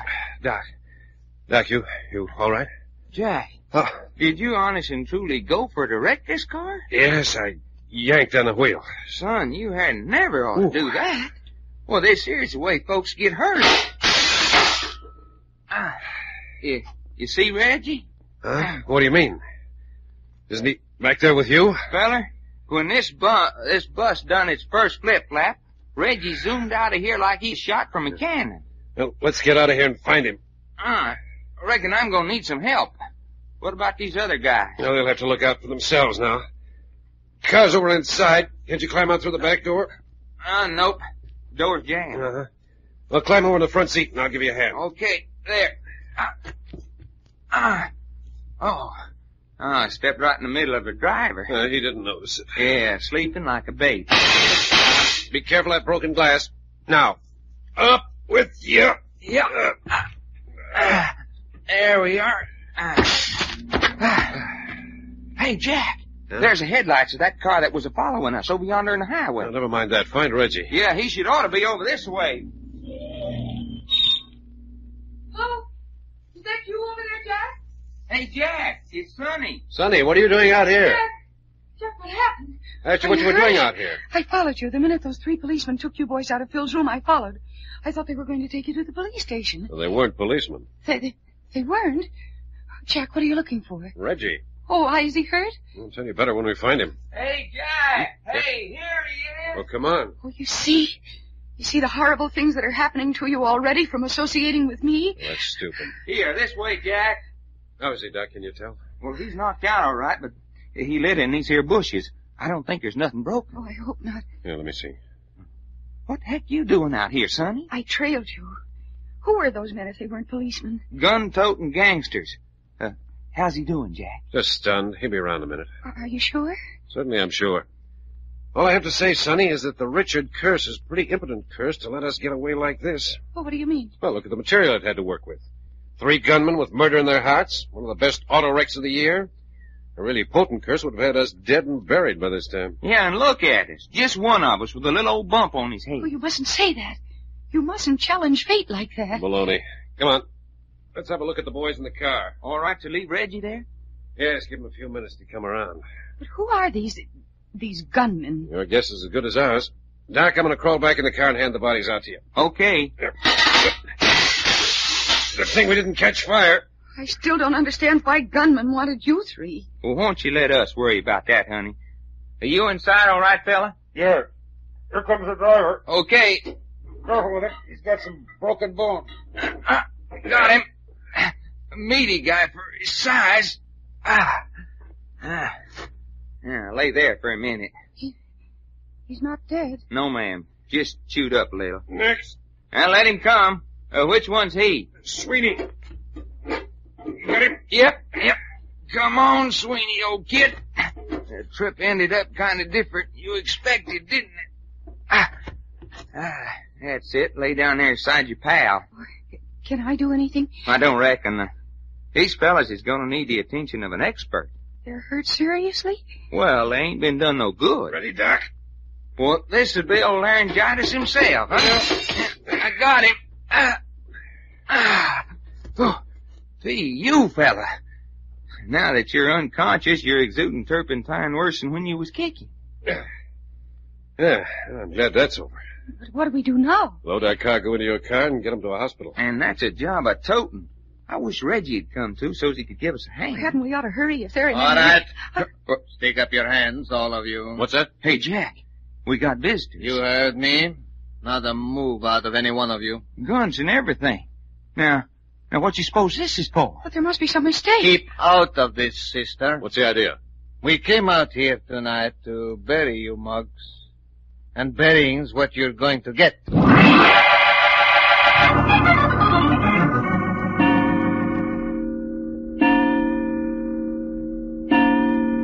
Take them up. Would you like a chunk of lead in your middle? Oh, not me, fella. Then don't move a finger.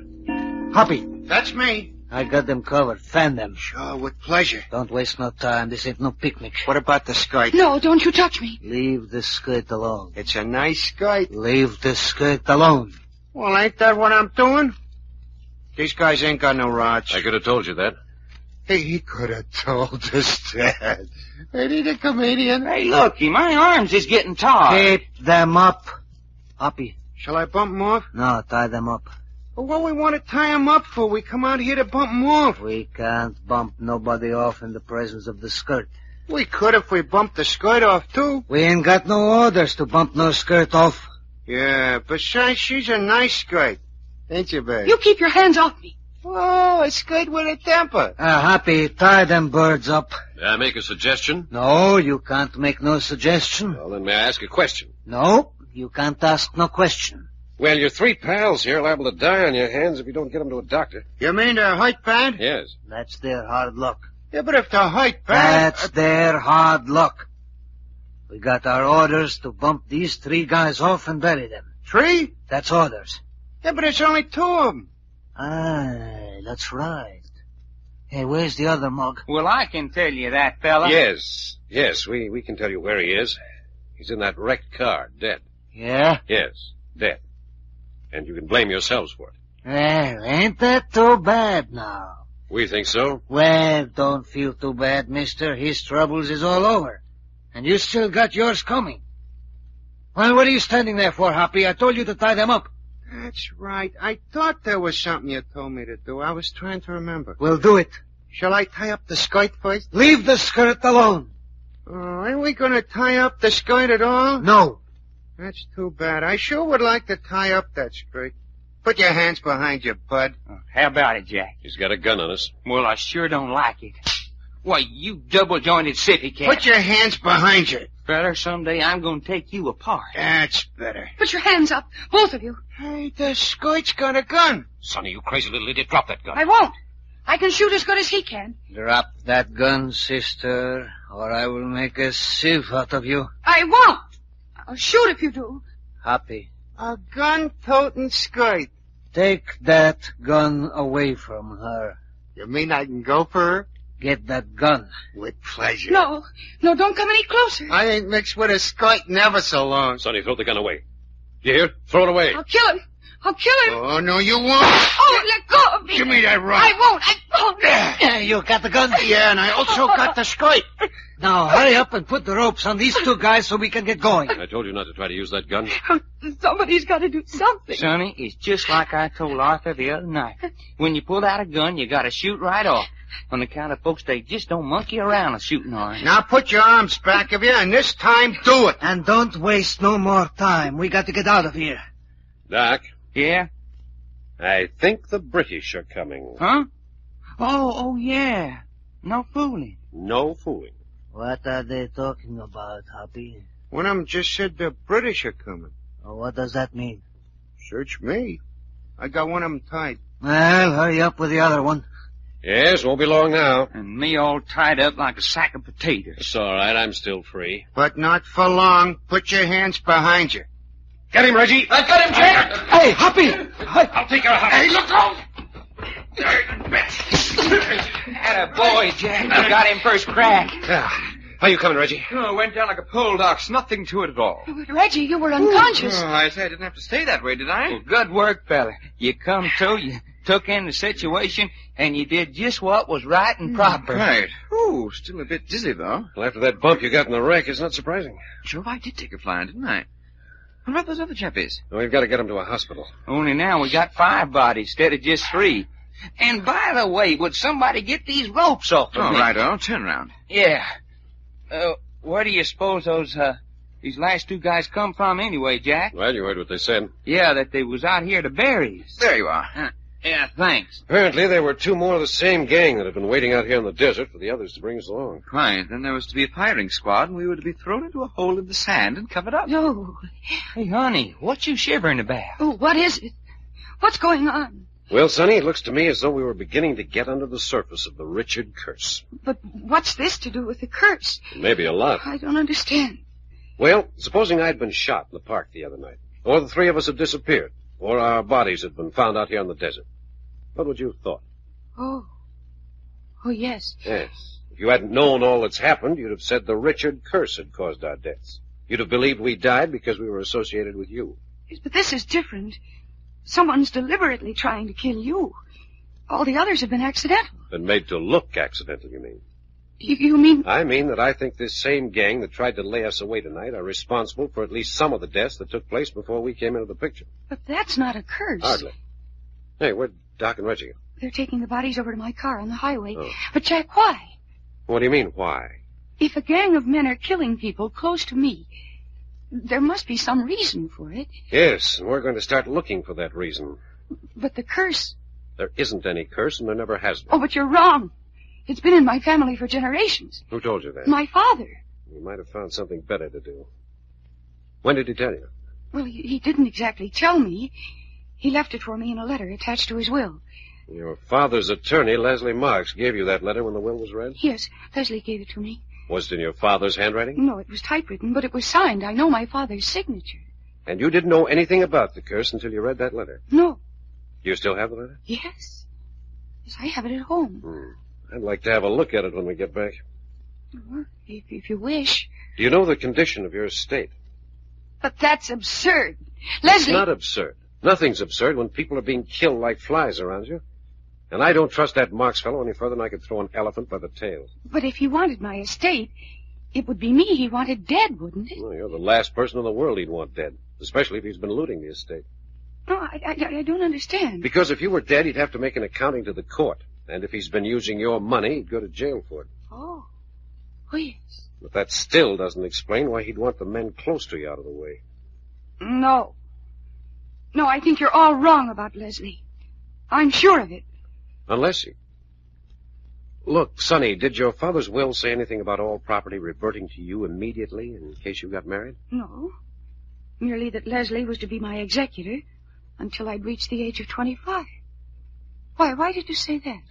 Well, if he had to turn the estate over to you when you married, then naturally he'd do everything in his power to drive off all eligible men. But my marrying doesn't change a thing. Oh, so we can forget that.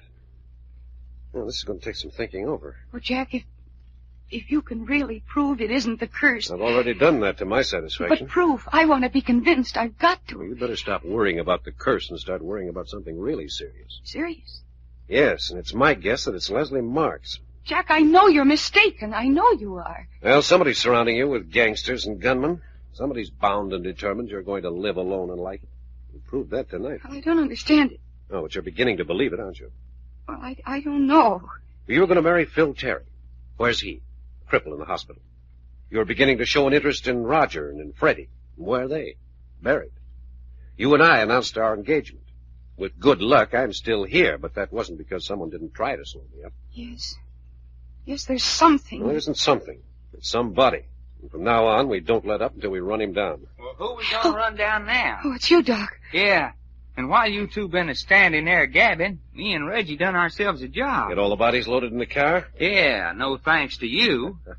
Okay, let's get started back to town. I don't know where anyone's going to sit. The entire back is occupied by the unconscious. That's okay. Sonny can drive. You ride in the front seat with her, Reggie. Doc and I'll hang on the running board. Hey, what's Reggie done to get a break like that? He got thrown out of the wreck on his head. And a little thing like that gets him the front seat back to town? Oh, I say, Doc, you take it. I should say not. You're riding with me, Reggie. Get in. Thank you. Righto. And that settles that. We ready to start? Yes, start the motor. Oh, here, wait a minute. Hey, what's the matter now? Just a minute. I've got to get back to the wreck. Say, what's that for? Darned if I know. Got some kind of a bee in his bonnet. Think we should go too? I don't reckon. Sonny. Yes? I heard some of the things Jack said to you. You convinced now that this here little old Richard curse of yours is a lot of hogwash? Oh, I want to. Well, then just go ahead and believe it. 'Cause it's true. It's so mixed up. But I will tell you this. Yeah?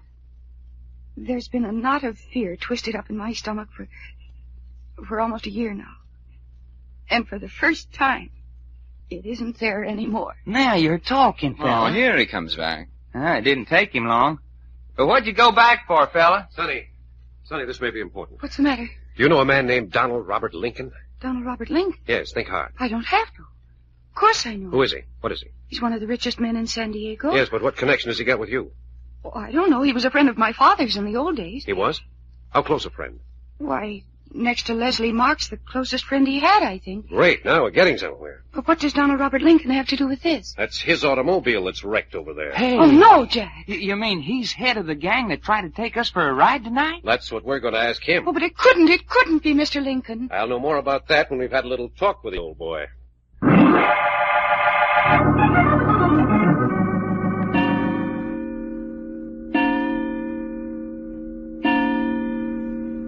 Really, you should have seen that wrecked car. It's a wonder anyone came out alive. That's mighty funny. I'm especially interested in how it happened that Jack, Doc, and Reggie came through that wreck with hardly a scratch, and the three gunmen ended up with busted heads and broken bones. Just a lucky chance, I guess. Oh, okay, hardly that. What do you mean, York? Well, it's all very simple. You see, we were expecting the accident and were ready for it, and the other three men weren't. Are you kidding? No, not at all, Phil. That's the way it was. Will you tell me how you can get ready for an auto wreck? I don't mind. It's the principle, you know, of centrifugal force. I mean to say, when a speeding car spins and turns over, it's a bit like a whirling phonograph record. Anything near the outer edges flies off, but the nearer the center of the spin you are, the less violent the action. Reggie, how do you get to the center of a whirling, crashing automobile? Well, the chappie in the front seat lies down on the floor and wedges himself up under the dashboard, his knees braced against the front seat. And the man in the back seat should drop to the floor and cling to the footrest. That really works? Well, you're still taking a bally lot of chances, of course, but Jack, Doc, and I have come through at least 3 such wrecks that way. I wish someone had told me that a year ago before I went over the cliff. Quite. I wish they had. I've told you before not to use that tone of voice to me. I hate sympathy. I'm sorry. You haven't told me yet where Doc Long and Jack Packard are. Well, we'll have to tell you everything that's happened in the last 2 hours for you to understand. Never mind. Tell me that later. Where are they now? Doc is down at the police emergency hospital. Jack's gone to see Mr. Donald Robert Lincoln. Donald Robert Lincoln? Yes. You mean old Moneybags Lincoln? Yes. Why? What's Packard got to do with him? Does he expect... Who's that? Shall I go to the door and see? Who is it? It's Leslie Marks, Phil. Leslie. I didn't expect to find anyone else here. If I'm intruding... Of course he's not intruding, is he, Phil? No. As long as you're here, you might as well stay. Thanks, Phil. And cut the Phil stuff, Marks. My last name's Terry. Very well, Terry. Why the sudden visit? You're surprised? Well, why shouldn't I be? First time you've been to see me since I came to this hospital. Well, Terry, as a matter of fact, I came to see you about Sonny here. Sonny? What do you mean, Leslie? Why did you come to see Phil about me? And if you must know, Sonny, I wanted to discuss your engagement to Jack Packard with Phil. Why should you do that? Yeah, why should I discuss Sonny's engagement to another man with you, Marks? I certainly don't intend to say anything in front of the present group, especially York here. Fine. Would you like me to leave? You stay right where you are, Reggie. What about it, Phil? Yeah, stick around. By the way, Marks, Reggie and Sonny were just telling me a little story when you came in. Maybe you'd like to hear it, too. Maybe I would. Go ahead. Leslie, did you know that 3 men in police uniforms came in here a couple of hours ago, and they pretended to arrest Jack, Doc, and Reggie? What's that? Quite. For the murder of Fish Evans.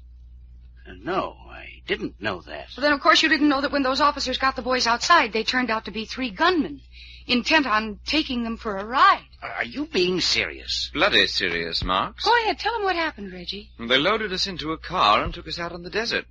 They had our final resting place all picked out for us, and just before we arrived, Jack reached over and spun the steering wheel and wrecked the car. Deliberately wrecked a speeding car? Right. Well, what happened? Well, our 3 captors were knocked about a bit. Jack, Doc, and I escaped with minor bruises. That's remarkable. Not at all. We knew how to protect ourselves. But if you wrecked the car, how did you get back to town so quickly? How far out were you? 10 or 15 miles, I should judge. Fortunately, Sonny here had the good sense to trail our car. Sonny, you did that? Yes.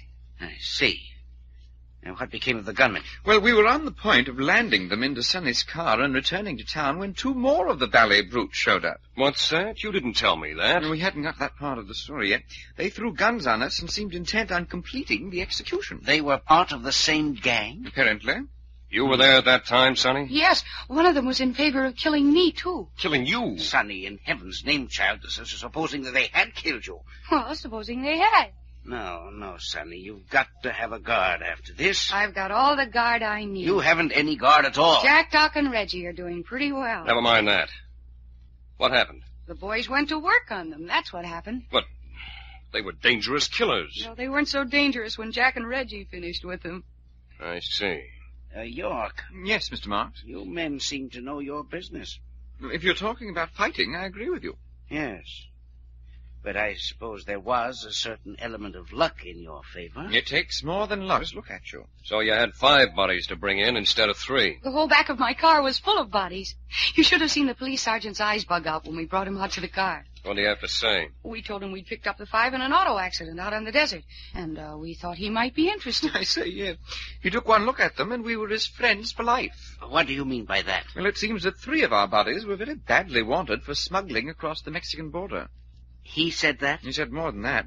One of them is wanted on an old murder charge, and the other one is wanted by the federal men on a narcotic indictment. Quite a haul. After that, you boys should have a pretty fine standing with the police in this part of the state. Oh, you think they won't? Well, we'll know more about that when Doc gets back. He's still down there giving them our story. They let you 2 go? Yes, we wanted to get back up here and relieve Phil's mind. See, it all started right here in the room, and I knew Phil would be worried. It's thoughtful of you.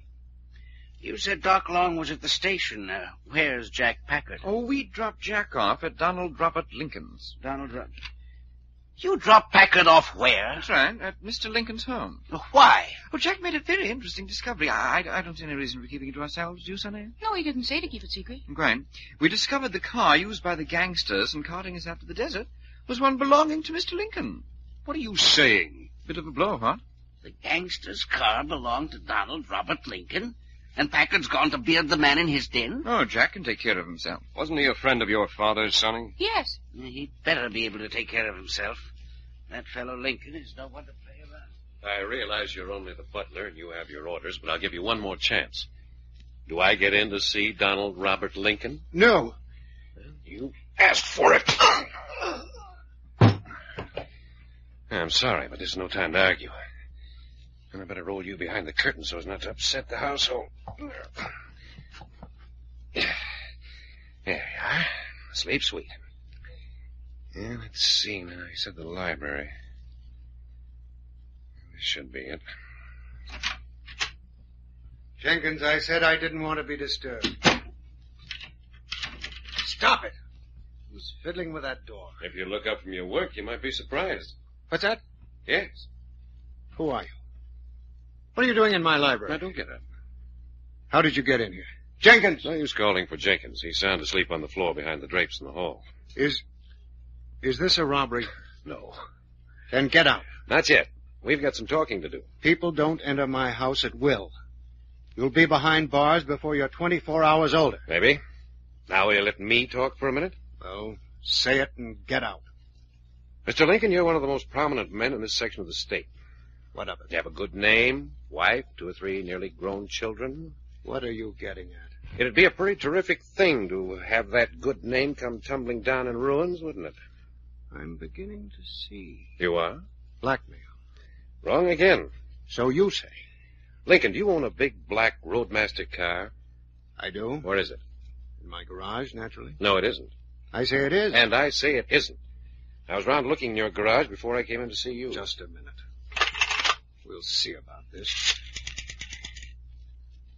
Hello, Higgins. Is the Roadmaster in the garage? It's not? Well, where? Oh. All right, that's all. I was mistaken. The car's in the service garage down at the corner having new tires put on it. No, it isn't. I say it is. I'll lay you a bet of 100 to 1 it's not. Say, who are you? What do you care where my car is? 100 to 1. Take it. I should be dialing the police station instead of a garage. Well, I notice you're dialing the garage. Hello, service garage. This is Donald Robert Lincoln talking. You've got my Roadmaster down there putting new tires on it? It's there now? You're sure about that? That's all I want to know. The car's down there just as I said it was. Now get out of here. They told you that at the garage? They did. Then either they lied like thieves or else you're putting up a mighty good front. If you've got anything to say it and get out. Very well, I I'm will. a busy man. Tonight, 3 gunmen took 3 men for a ride out on the desert. The car was completely demolished. That car was your Roadmaster. Are you from police headquarters? No. Are you from the insurance company? No. Are you one of the gunmen? No, I'm one of the men who was taken on that ride. What are you doing here? Well, first I want to know why gangsters are using your car. If what you say is true, then the car must have been stolen from the service garage. But they said the car was still there. Then they must be in collusion with the gangsters. Maybe. Next, I want to know what your relationship with Sonny Richards is. Sonny Richards? Now, don't tell me you don't know her, because I know you do. You were a close friend of her father, James Richards. You're talking about his daughter? I am. I haven't seen the girl since her father's death. You have no interest in the financial side of her estate? I believe that is handled in its entirety by Leslie Marks, her attorney. You know Marks? Yes. What kind of a man is he? He has a reputation beyond reproach. Lincoln, there's something that stinks to high heaven in this neighborhood. I wonder if it isn't you. You. Get out of my house. Your reputation and wealth would go a long way toward covering up any dirty work you might be engaged in. Go on, keep talking. You might very easily be... Get him, Higgins! What? Oh!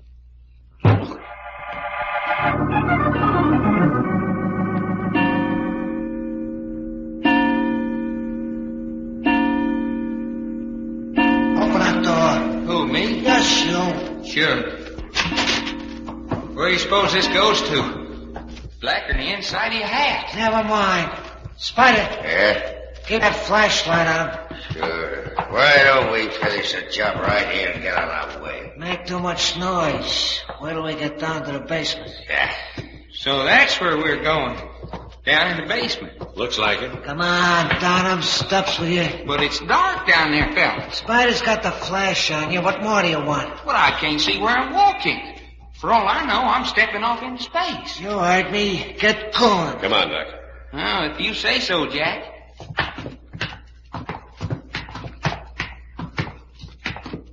Listen, Doc. Yeah. Dive down the stairs. Die? Come on, move along. We ain't got all day. Get out of the beam of that flashlight. We'll have to take a chance. Ain't we liable to bust something? We'll have to chance it. Keep that spot on him, Spider. Let's go!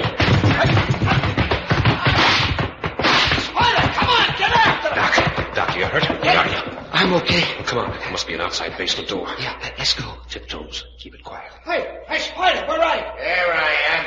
Well, keep with me with that flashlight. As long as we can keep out of the flash, we're okay. Here's the door. Attaboy. Door. Locked. No key? No. Look up. Throwing that light around crouched down. I see some junk over yonder. You think we can get behind it? Let's try. Come on. Well, they've got to be down here. There ain't no way for him to get out. I told you we should have bumped him upstairs. Did you lock the door at the top of the stairs like I told you? Yeah. Then there ain't no way they can get out. They gotta be hiding around here back of some of this junk. I thought this house was empty. Sure. And what's all this stuff doing down here? Well, somebody's using it for a storeroom, looks like. Let them have it the minute you spot them. Yeah, like hunting jackrabbits in the brush. Hey, swing your flash over that way. Huh. Door. Must be another room. Yeah, furnace room, maybe. Let's have a can. Ooh, practically standing right on top of us. Now we got a minute breather while they're in there. Can you do anything but opening that door? Well, I can try. Oh, hurry up. Make it quiet. Yeah, you stay here. Wait. Huh? Too late. Here comes the flashlight. Hey, fella, what we gonna do? Just lie here under this stuff and let them dig us out? Got any suggestions? Well, I don't aim to be shot down without a fight. Hold it. Here they come. Let's jump them when they get close enough. All right. Wait until the last minute, though. Well, there's nothing to do but kick around in this junk until we find them. Wait till the boss hears about this. He ain't gonna hear unless you shoot off your mouth. Them guys are here and we're gonna find them. Giving us a splendid... Jack, what was that? Who done that? Someone shot through that basement window. Shot our two gunmen? Looks like it. See if you can find Spider's flashlight. Yeah. What do you suppose happened? Gang war? Oh, never mind that. Help me find that flashlight. Yeah. Dag nabbit. Now what's the matter? Oh, I fell over one of them gun toters. Hey, here it is. Well, you got the flash? Yeah. Okay to turn it on? Well, let's chance it. Here, give it here. Yeah. There. Holy jumping toad frog. Looky at him. Hold that flashlight. Uh-huh.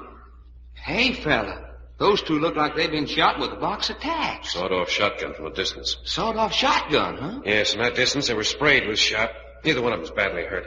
They sure are unconscious, though. They won't be for long. Get some of that rope over there and help me tie them up. You gonna take them with us? No, we can't be bothered. Yeah.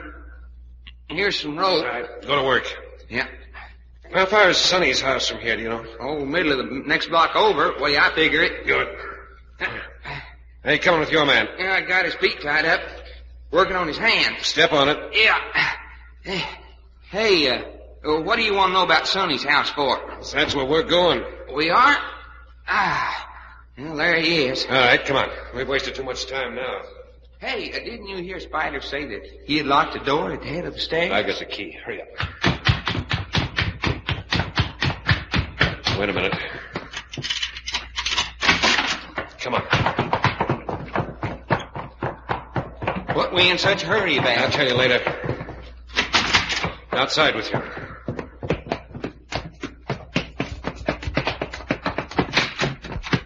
We taking the car? Might as well.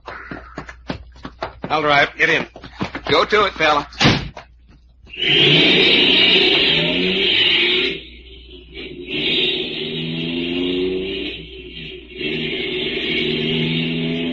Turn here, Jack.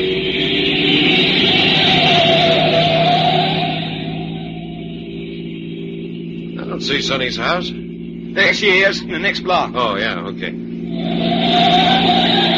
All right, pile out. Let's go.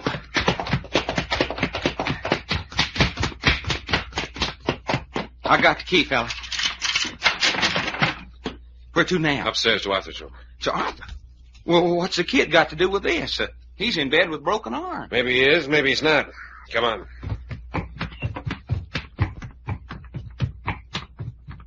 That's his room. Yep. Who's that? Hello, Arthur. Shut the door, Doctor. Yeah. What are you fellas doing here? Well, Arthur, son, we live here. Yeah? Yes, we just dropped in to see how you were feeling. So what? So we'd like to have you tell us. Yeah? Yes. Oh, what's this telephone doing in this room? Sonny brought it up for me. It just plugs into the wall. Mm-hmm. Mind if I use it? There's other telephones in the house. But I want to use this one. Well, go on and use it then. Thanks. Who you calling, Jack? Police department. What's that for? You interested, Arthur? Say, you mugs, if you think you've got anything on me... Shut up. Hello? Give me Captain Norton. Yeah, Norton. If you think you've got anything on me... You said that before, son. Hold it. Captain Norton, this is Jack Packard. What's that?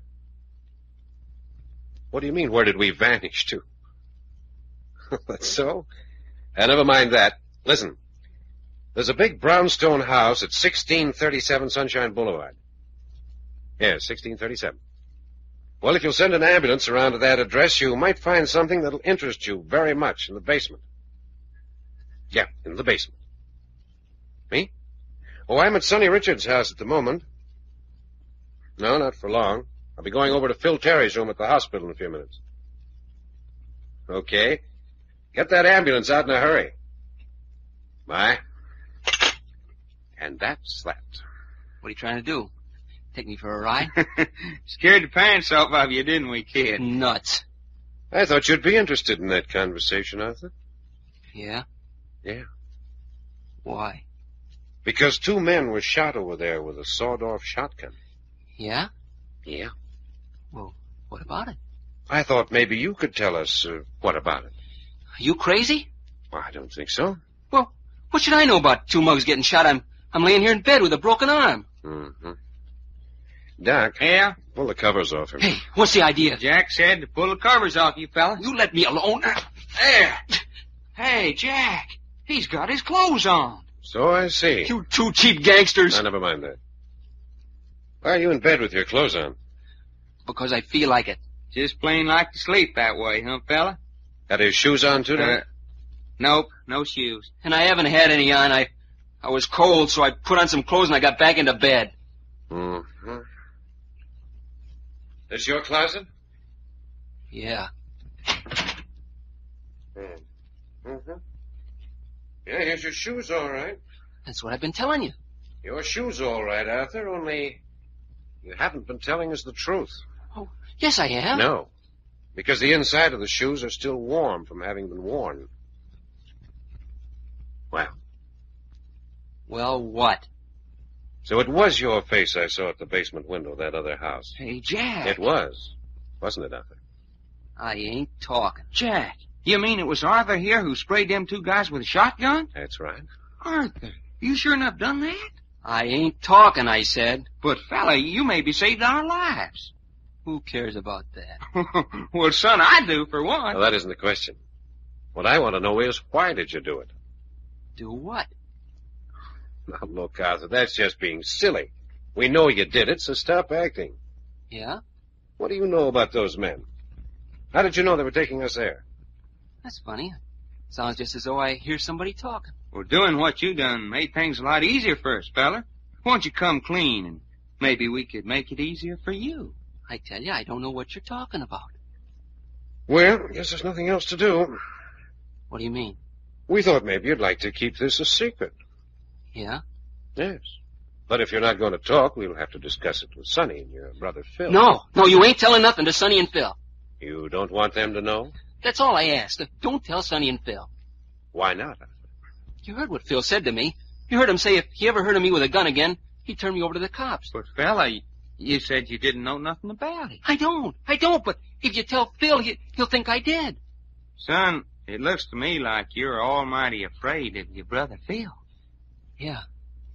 Yeah, I'm his brother. I know.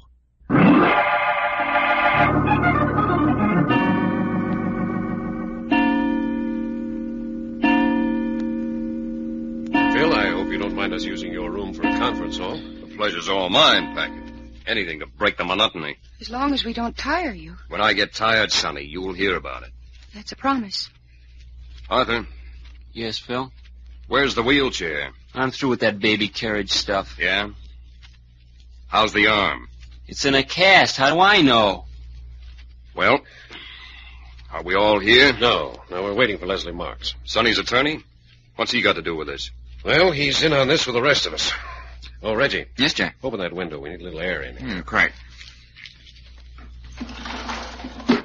Draft on you, Sonny? No, it smells good. Fog thick enough out there to spread on your bread. Hey, Long. Talking to me? That's right. What are you sitting over there by the door for? I like it over here. Yeah, I see you do. Why? Just a hunch, I reckon. Doc means he doesn't get caught in the same predicament twice. I still don't get it. The last time we were all together in this room, we had visitors. With guns. Oh, so that's it. That's it, fella. Should visitors come again, we're kind of spread out in fighting formation. I see.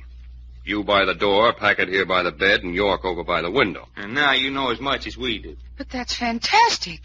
They wouldn't dare try the same thing again. You can't tell what a bunch of torpedoes will do. It's just like I always said. Oh, I'll get it. Oh, well, come on in, fella. It's Leslie Marks. Yes. You were expecting me, I believe? Yes, come in. Have a chair. Hello, Leslie. Good evening, Sonny. How are you, Terry? Don't bother to ask. Very well. How's the arm, Arthur? It's broke. How'd you think it was? Well, all very pleasant. Arthur, that's awful. So what? Phil, you should say something to Arthur about his manners. What's the matter with him? Well, you heard how rude he was to Leslie. Oh, that. Yes, that. Never mind, Sonny. But I do mind you've been a good friend to me, and I don't care what anybody says or thinks. What's that? What? Has someone been saying I haven't been a good friend to you? Oh, I didn't mean... Sure, Marks. I say it. I see, Terry. That explains a lot of things. It does? Yes, I've noticed an antagonism in you against me, and I never understood it until now. He never understood it till now. But if you think I've taken advantage of Sonny in some manner, then naturally I can understand your resentment. That's what I call real deduction. Phil, I'm interested. You keep out of this, Packard. Do you mind telling me why you think Marks is taking advantage of Sonny? And in what way? I said for you to keep out of this. All right, let it go. But, Phil, you're wrong. I'm not wrong. Leslie, do you know what Phil's talking about? I think so. Well, for heaven's sake, let's hear it. Phil's disliked me ever since I refused to give you extra money from the estate to maintain him here in this hospital. Oh, no, Leslie. Marks, you said the one thing that you shouldn't ever have said. Nevertheless, Terry, I believe I'm stating facts. Sonny has paid every expense you've incurred since you were injured a year ago, and I might state that there were plenty of expenses. Leslie, I forbid you to say another and word. Furthermore, Terry, Sonny has been keeping this lazy, good-for-nothing brother of yours. What did you call me? Arthur, you shut up. What did you call me, Marks? I called you a lazy, good-for-nothing... Arthur! Arthur! Water glass came within an inch of my hip. I intended for it to brain you. Arthur! I'll kill that tin horn lawyer. Arthur, I'm talking to you. What do you want? Come over here to the bed. Phil. Come over here to the bed. Now then. Phil, don't hit me. Don't hit you. Why, you little baby-faced punk, I got a notion to smear your nose all over your face. You hear me? Phil, let go my collar. You're choking me. What do you mean saying you'll kill anybody? Answer me. What do you mean by it? Phil, you're choking me. Oh, Phil, Answer please. me, punk. You heard what he said about us. And I told you to stay out of it, didn't I? But you can't do anything. You're a cripple, Phil. Oh, Phil. Don't ever say that to me again. You hear? Yes, Phil. Now go and sit down. Yeah. Yeah, so that's what everybody thinks. I'm a cripple. Well, supposing I am. Oh, no, Phil. I said supposing I am. Here, Arthur, drink this. Make your throat feel better. All right. Well, isn't anybody going to answer me? Phil, we're getting entirely away from the matter we gathered here to discuss. What do I know about what you came here to discuss?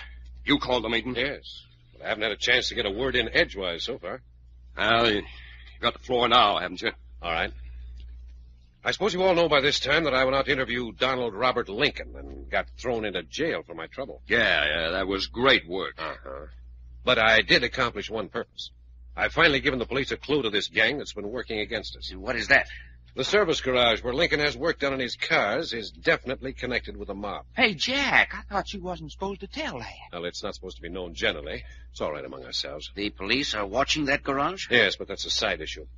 What I really wanted to tell you was a little incident that happened to Doc and me last night after we were released from jail. Or rather, I want Doc to tell it. Well, why me, Jack? Never mind. Let's go out. Okay. Well, me and Jack come out of the jail and got into Sonny's car that I had parked outside and started for home. When all of a sudden, a couple of torpedoes come up out of the back seat and poked shooting pistols in the backs of her neck. Doc, more gunmen? That's right, Sonny. You boys seem to be plenty unpopular in this town. Ain't it the truth? Well, they made me drive to a big brown stone house over on Sunshine Street, not so far from here. Then they took us inside. It was their headquarters? No, it wasn't, fella. It was a vacant house. Anyway, from their conversation, they was all set to take us down in the basement and finish up the little jobs their playmates messed up on out on the desert. They were going to kill you? Well, that was the object of meeting. Only going down the stairs to the basement in the dark, me and Jack done a high dive and got out of their spotlight. You did what? They had a flash on us. We dived down the stairs. But you might have been killed. Well, shucks, a broken neck or hot lead in your gizzard, you're just as dead either way. Anyway, after that we played hide-and-go-seek for quite a while with him, when all of a sudden, bam, and somebody let him have it with both barrels of a sawed-off shotgun. There was somebody else in the basement, too? No, they shot from outside through the basement window. He killed them both? He was too far off. He just sprayed them with buckshot. But it's good enough. It played him out long enough for me and Jack to put ropes on him and call the police to come and get him. So now the police have 7 members of the gang. Yeah, the 5 we picked up on the desert and these 2 mugs. That's an interesting point, don't you think so, Marks? What's that? I don't follow you. I mean, if the big boss isn't careful, he's going to just about find himself out of gunmen. Why do you address that to me? I just thought you might have an opinion. There seems to be an insinuation behind your remarks. You haven't an opinion? No. I have. Well, good, Terry. Let's hear it. I'd say offhand the Richard curse that's been giving Sonny here so much trouble has turned into a gang fight. Doesn't it? In which case, the more gunmen the police round up, the less trouble Sonny's going to have with the curse. I differ with you there, Mark. Why? Because no matter how many mugs we round up, Sonny's not going to have any peace until we put our finger on the leader. Oh, yes, the leader. How do you figure that, Pagan? Well, this riffraff we picked up aren't important. They're just doing what they're told. The man we want is the boss, who knows why. The man who knows why it's important that every man who comes closely associated with Sonny must be killed off. Yeah, that's the guy we've got to get. You really believe that's at the bottom of all this trouble? Someone is trying to keep men away from Sonny? I know that's it. But why? That's the thing I can't understand. Why, what difference does it make to anyone who I see or know? Well, if we knew that fella, then we'd probably know who the buzzard was. Wait a minute. Well, Marks? I'm beginning to understand your insinuation a moment ago, Packard. Yes? Anyone interested enough in Sonny to want to keep men away from her would have to be someone close to her. I think so. Don't you? Yes.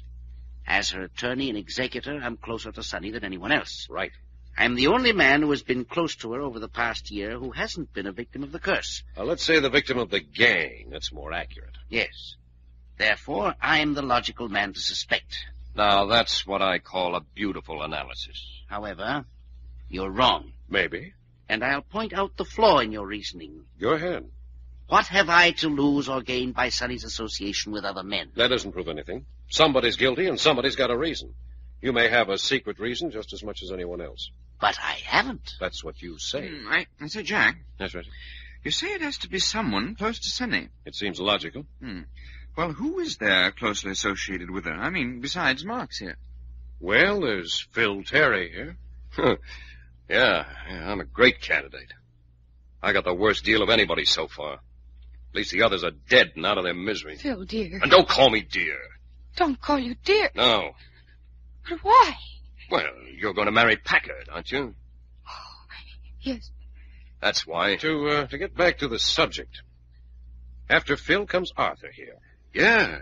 He'd make a great leader for a mob, wouldn't he? I'm just naming over possibilities. Little Arthur here sure has all the makings. He won't have when I get through working on him. I'm doing all right. Listen, kid, I'm going to make a man out of you if I have to kill you doing it. Yeah? We're drifting again. I've got one more candidate. Well, who's that, Jack?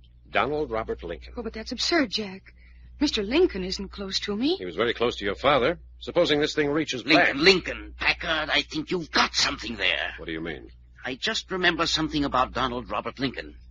About 6 months before Sonny's father was killed, Lincoln and Mr. Richard had a deal. Oh! Leslie! Jack, the shot came through the window. There he goes down the fire escape. Go get him. Doc, go with Reggie. You bet you. Here, let me see. Leslie! What does anybody care? Arthur, you mustn't say that. Yeah, that mug's had it coming for a long time.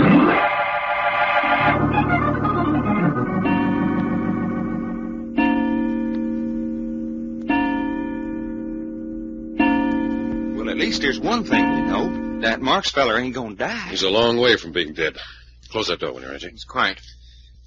And now that we got the library to ourselves, let's give this business a quick going over. I'd say it was about time. Yeah, I don't know which end I'm standing on half the time. Now, before we get into that, what about that torpedo? The feller that shot Marks? Yeah. Well, he got clean away in the fog. I know that. Either of you got a good look at him? In this weather? Well, feller, the fog's so thick outside. How about you, Reggie? No, not a bit of it. Right on top of the shooting, I looked out the window and saw the bally blighter going down the fire escape. If I'd had a gun, I could have potted him easily. Didn't see his face at all? No. Mm-hmm. Well, that shooting brought to light a couple of interesting possibilities. Yeah? Yeah, do you recall what Marks was saying just before he was shot? Yes, quite. You had just mentioned Donald Robert Lincoln as a possible leader of the mob that's doing this dirty work. Oh, yeah. And Marks had just remembered something. Something about a deal between old Moneybags Lincoln and Sonny's papa, just before he is shot. Exactly.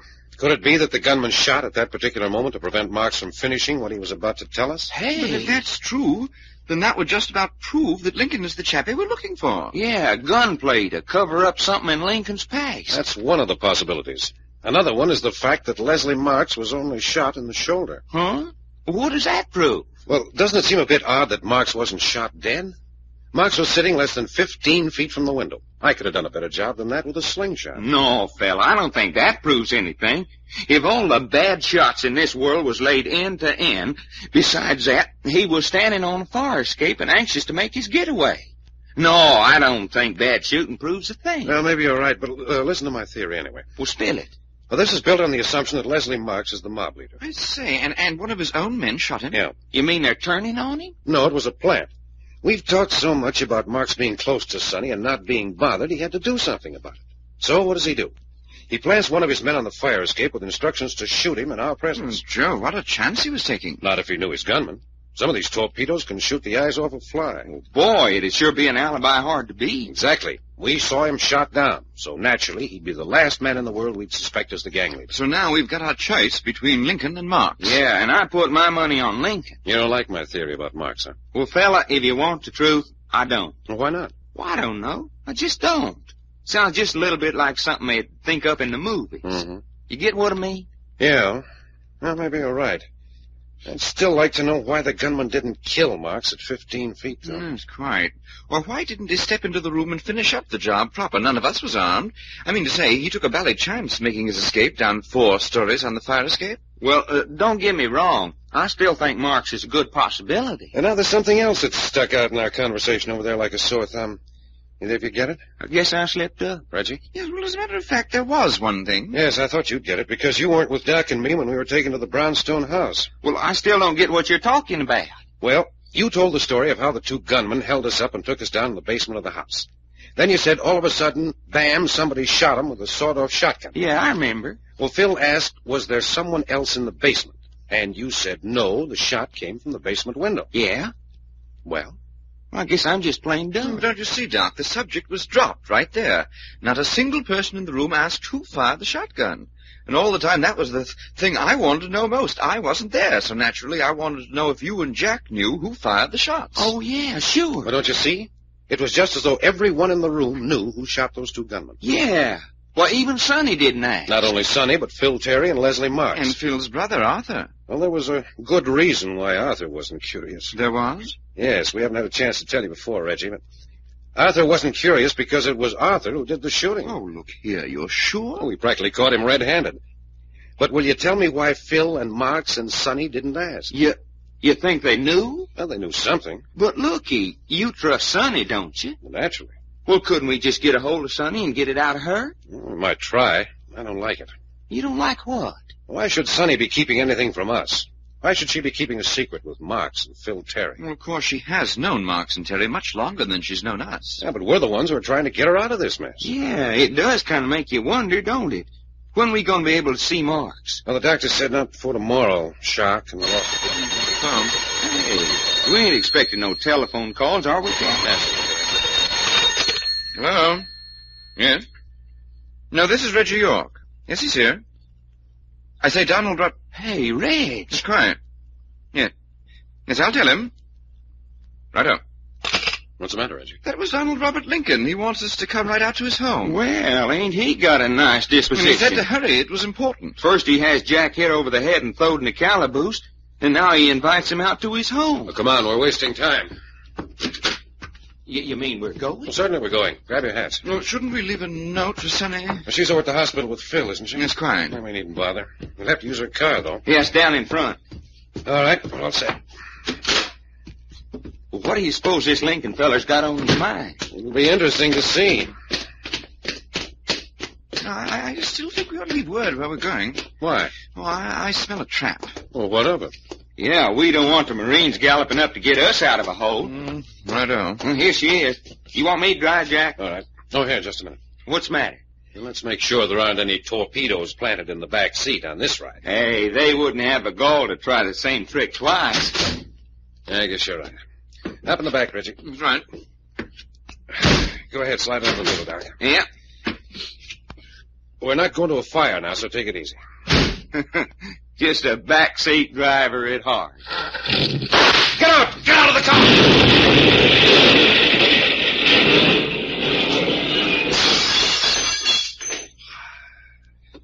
Man, oh man. Oh, it blowed right up in my hands. You all right, Doc? Anybody hurt? Don't tell me the automobile ain't dangerous. Never mind that. Where's Reggie?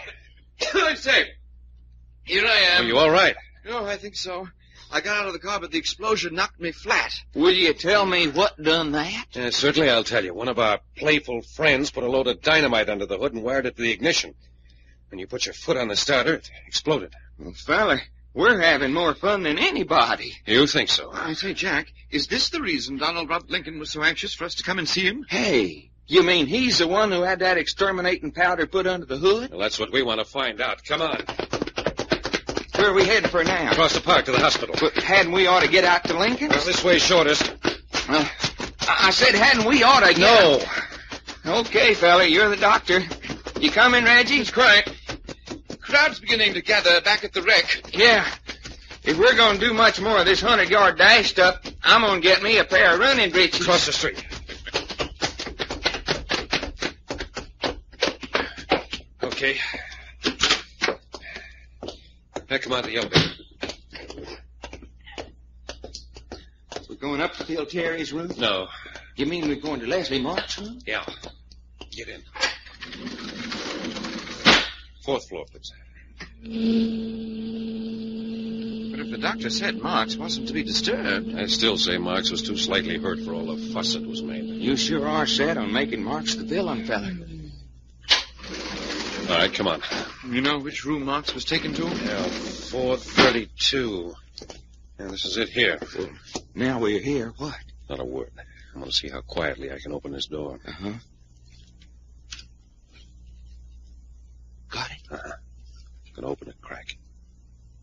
Keep your ears cocked. The situation is more desperate than it's ever been. He's talking on the phone. Shut up. That's what I've been telling you all along. We've got to fight fire with fire. We've got our backs right up against the wall, and there's only... Doc, you fool. Who is that? Who's that in the hall? I couldn't help it. I'm sorry. Yeah, a lot of good that does. Who is that out in the hall? Come on. Hello, Marks. How's the shoulder? What's this? What are you doing here? We just came up to see how the latest victim of the Richard curse is doing. You were standing outside my door listening. Were we? And that's pretty dirty politics. Got a fever, there's no telling what a man might say when he's light in the head. Oh, you're light in the head. A bullet in your shoulder is nothing to take lightly. I've caught myself talking to myself several times. You were talking to yourself, huh? What do you mean? It sounded to us as though you were talking over the telephone. That's ridiculous. I haven't the strength to lift a telephone receiver. You, know what happened to us just now? Will you go away and leave me alone? I'm in no condition to have visitors. Someone put dynamite under the hood of Sonny's car. We started to take a ride in it, and it blew up. How did you escape? Well, we saw it coming, rolled out of the car. Marks, why are you pretending to be so much worse off than you really are? I'm not pretending. Yes, you are. Well, Packard, I'm scared. Scared? So scared, I'm going to stay right here in this hospital with this superficial wound until this mob of gunmen is wiped out. Well, spank me for a baby. Yell. I've been a target for a gunman once. That's plenty. Mind if I use your phone? Go ahead. Outside, please. Who were you, talking to on the phone? I wasn't. Hello? Donald Robert Lincoln residence? This is the police department. I want to talk to Mr. Lincoln at once. Thank you. Why are you calling Lincoln? I'd rather know what you were about to tell us about Lincoln when you were shot. And I've changed my mind about that. You're not going to talk? No. Oh, hello, Lincoln? This is Jack Packard. That's it, the man you had slugged and thrown into jail. I just wanted to tell you that someone just blew up our car, so we won't be able to keep our appointment with you. What's that? The appointment you called about 10 minutes ago and you... Oh, you didn't call? Uh-huh. Can you prove that? I see. Thank you.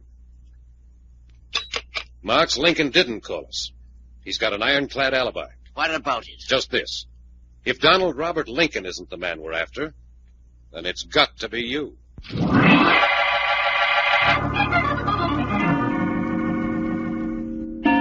Tell you, Captain, we've got our man. It's got to be the man. You haven't got a thing on Leslie Marks, and you know it, Packard. He's still the mastermind behind this mob. Just the same, Jack, the captain's right. We ain't got nothing on him. Well, looky, the way he acted when you accused him face to face of being the gang leader... How did he act? Well, he just plumb laughed in our face. Naturally. I'm not through with him yet. I've got Reggie planted up on the fire escape outside his window. If he tries to pull anything while he's lying in bed pretending to be badly wounded, we'll trip him up. If we can only pick up the gunman that shot him, it may help. You know it won't. We've got 7 of the mob down behind bars now. Have you been able to get any information out of them? No. Certainly not. They just won't talk. And I still say Leslie Marks had himself slightly wounded to turn suspicion from him. Hey, Captain, not to change the subject, but you got any line on them fellers that put that dynamite under the hood of Sonny's car? We've got a dragnet out. Man, was that an explosion? No, that's not essential here. To get back to Marks. Packard, why are you so sure it's Marks? Well, he's the logical man. Why is he the logical man? You can't bring forth one single reason.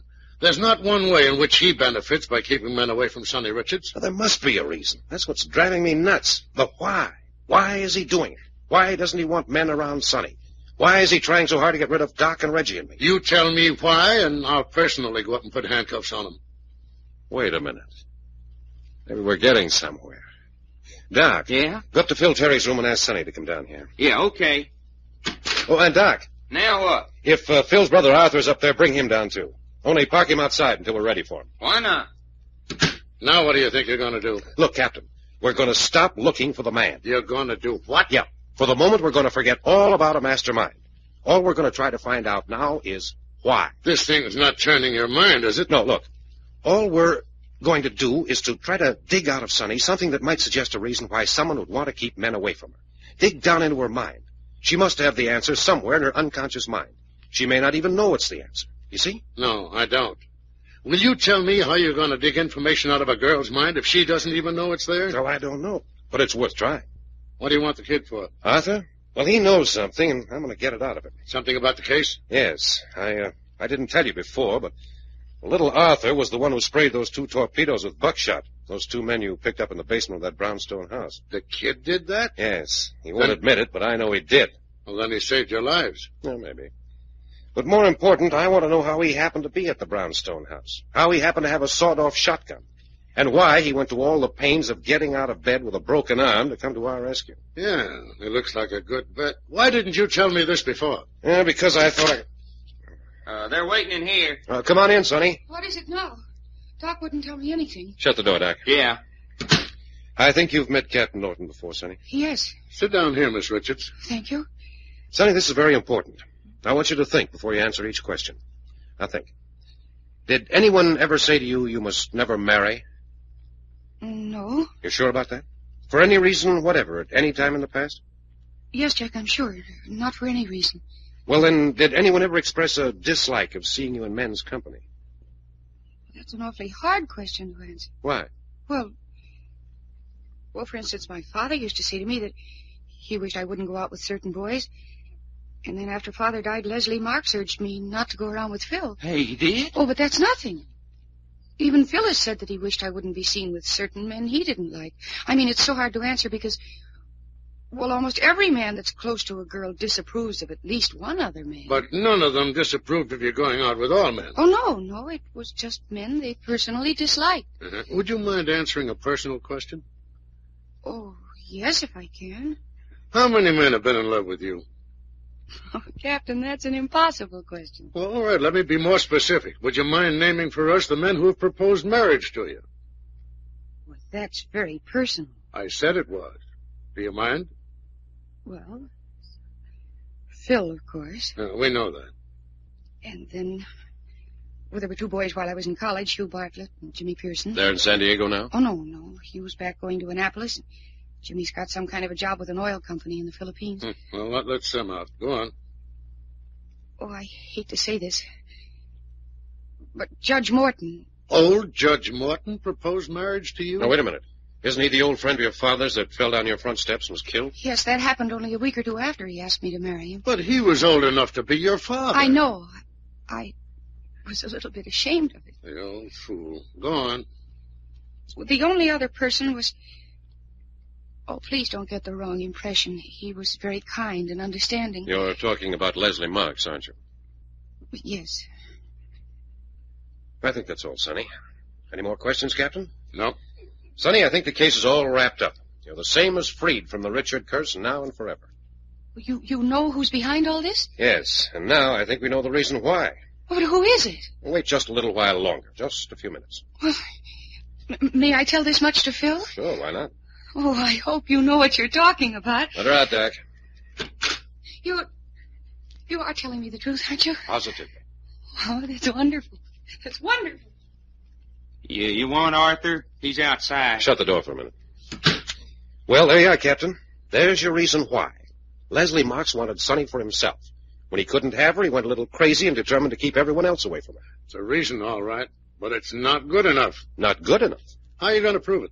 I don't need any more proof. Well, the courts do. You haven't got a single thread of evidence. Well, Doc, bring Arthur in here. You bet you.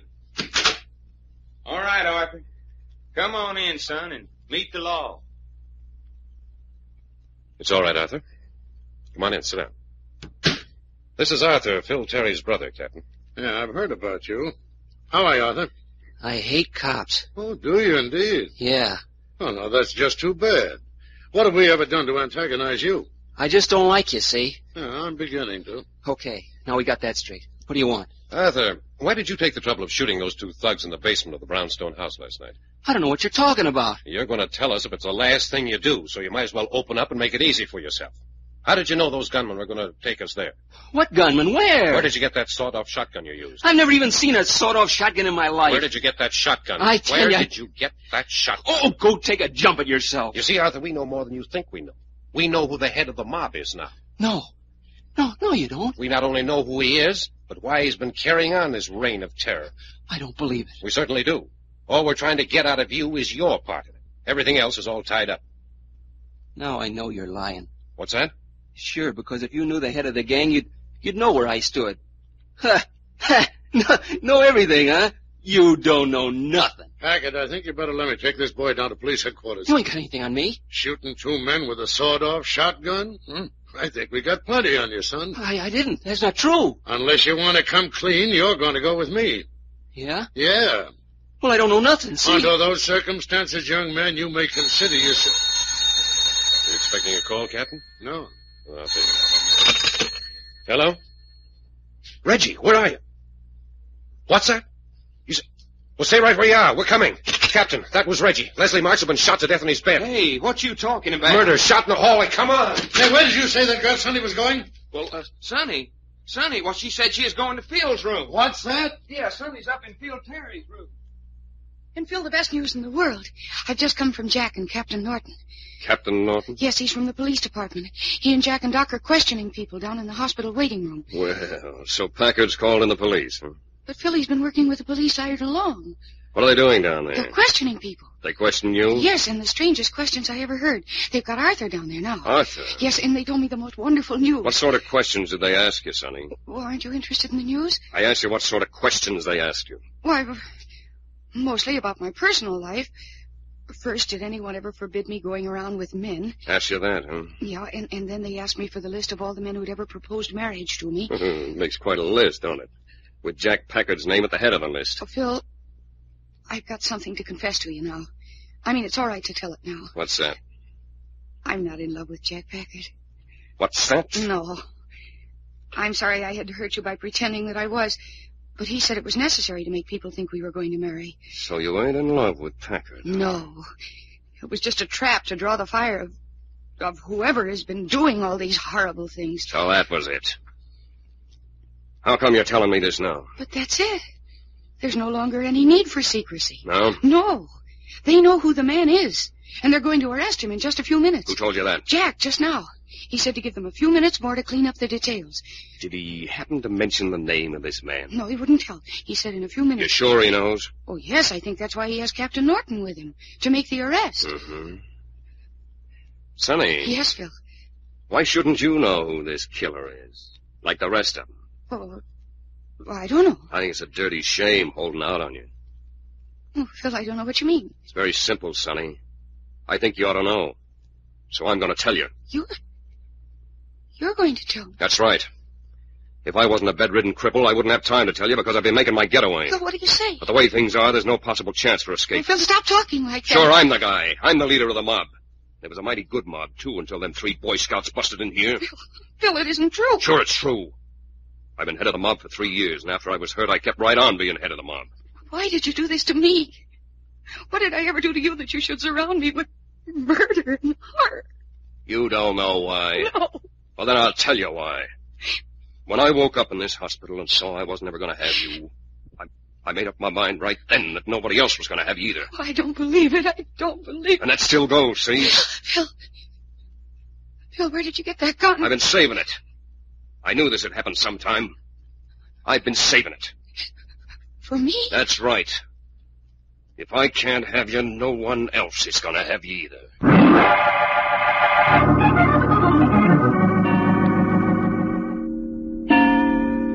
Leslie Marks sure is dead this time. How did it happen, Reggie? It was so fast it was all over before I knew what was going on. I was watching outside his window on the fire escape. Marks was sitting up in bed talking on the phone. Well, suddenly the whole doorway there whipped open, and a hand holding a revolver poked through, and, well, that's all there was to it. You didn't get a look at him? No, Captain. Nothing but the fist with the gun in it. Well, the hospital's surrounded. No one who can't be positively identified is allowed through the police lines. Well, what's the matter, Jack? Mark's kicking off seems to have knocked you all in a heap. Yeah, it has. I never thought he was such a good friend of ours. Friend nothing. I'm up a stump. All my theories been knocked into a cocked hat. That's right. Now we know Marks isn't the mob leader. Careful, Packard. I wouldn't touch anything until the medical examiner arrives. Yeah, wait a minute. Well, what's the matter, fella? Captain Norton, there's an envelope in Mark's pajama pocket. What's that? Might throw some light on the situation. How about getting it? Letter, huh? Yes, of course. You'll have to turn the body over a little. Not any more than necessary. All right. Easy with him, Doc. Yeah. There. Hold it. I can reach it. Hold it. You got it? Yeah, let him roll back. I say, it's a sealed envelope. Well, we'll see about this. Yeah, what about it? Well, listen to this. To whom it may concern. In case of my sudden demise, be it known that the estate of Sonny Richards is intact and in good condition, as the records in my office will testify. If I have in any way appeared violent and desperate of late, it was for no other reason than sheer nerves. I'm not a brave man, and for the past 6 months it has seemed to me I've been staring death straight in the face. I've seen those close to Sonny die right and left and always expected we might turn next. I don't know why this has happened or who is doing it. My first impulse was to turn Sonny's estate over to the court and get out, but I couldn't. I was afraid to stay on, but more afraid to admit I was a coward.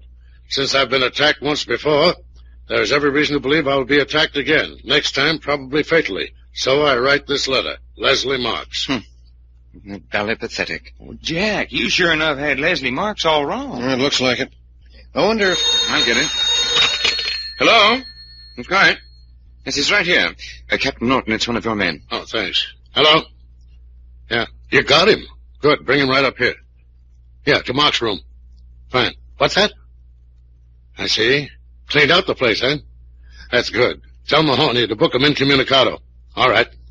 Caught our gunman? I'll say they caught him, got him trying to get through the lines in an intern's white uniform. We're trying to play it smart, huh? But that's not all. The plainclothes men raided the service garage. The garage where Donald Robert Lincoln's car was stolen from? Picked up 4 men wanted by the police for a long time. Hey, you police boys are doing all right. That should just about round up the whole mob, Captain. You already have 7 in the clink. This torpedo you picked up downstairs and the 4 at the garage make 12.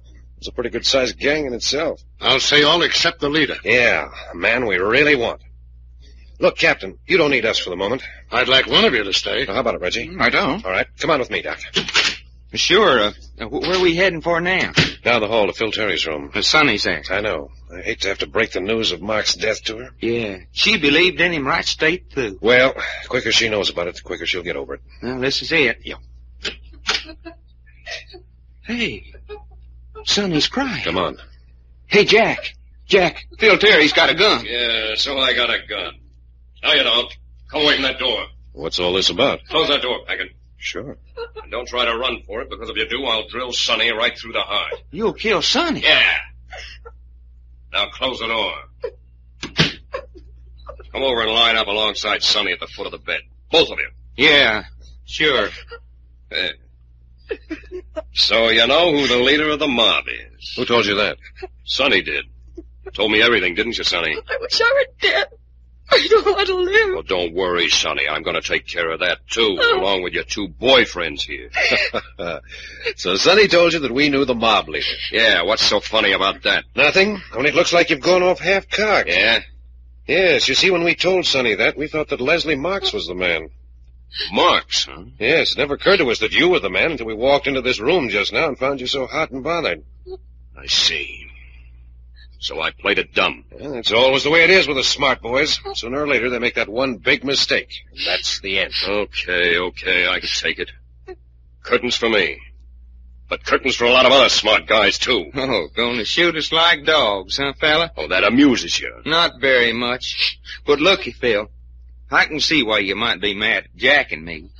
But what did you want to go bothering Sonny for? You ain't never had no better friend than Sonny. Oh, please. What do you think all the shooting's been about? How you mean? When I came to in this hospital and found I was never going to have Sonny, I promised myself nobody else was going to have her either. And that just about explains everything. Yeah. Now that I'm washed up, I'm still going to see that no one else has Sonny. Uh-huh. I get you. Tell me something, Phil. Well, Did you organize your gang after you were brought to the hospital? that's a pretty dumb question. How can you organize a mob in a hospital? Then you were in the business before. That's right. But Sonny said you was a pro at the golf club. Sure.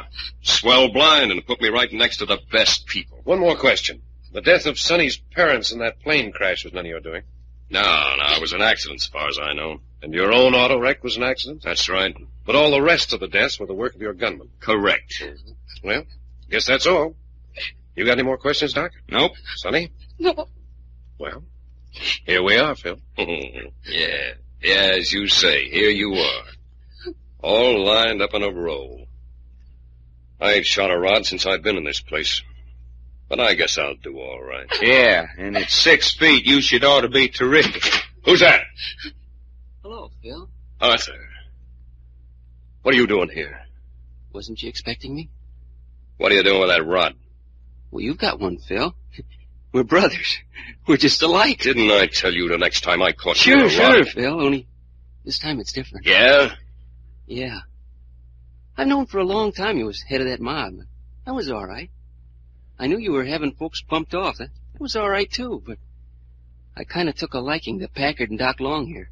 Yeah? Yeah, that's why I took that sawed-off shotgun down to the brownstone house and blasted 2 of your torpedoes. Yeah, I was afraid that's how it was. Sure. That wasn't all right. And no matter how I acted, I think Sonny's a swell girl. So what you got in mind now ain't all right either. Boy, you little sawed-off meaty mouth. You ain't ever gonna slap me around or choke me again, Phil. I don't hate you, Phil.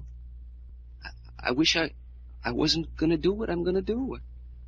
I wish you was a swell brother a fella could be proud of. Arthur, Get away from me, don't come near me. Now, looky, Arthur, you two fellers are... Shut up! Go on, kid, get out of here. Beat it. No! I'm warning you. Beat it. Goodbye, Phil. No! Oh! Get Terry's gun, Doc. I got it. Arthur! That's all right, sir. He's gone. Jack, come over here to bed. Phil's going fast. What's that? Yeah, little Arthur wasn't such a bad shot himself. Here, let's see. Oh, let me alone.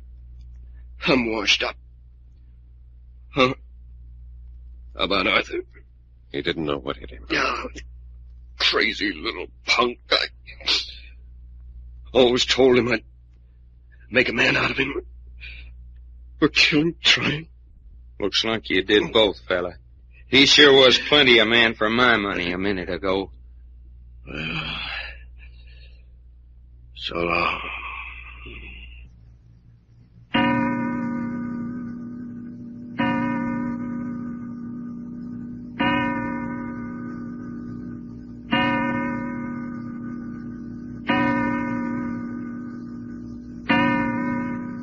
Turn those propellers over again, Reggie. Righto. All right, hold it. Fella, this is what I call an airplane job. Boy, if it ain't. Well, that's all we can do this afternoon. What time is it? About 6 o'clock. Let's call it a day. Come on down, Reggie. Righto. Well, here she is. Our very own airplane all ready for us. Why, it don't seem any time since we was grousing around because we had to wait 2 weeks for the factory to get it ready. Yeah, these last 2 weeks have passed in a hurry, haven't they? Well, roll your sleeves down, Reggie. That's all for tonight. I think we'll be ready to take off by tomorrow afternoon.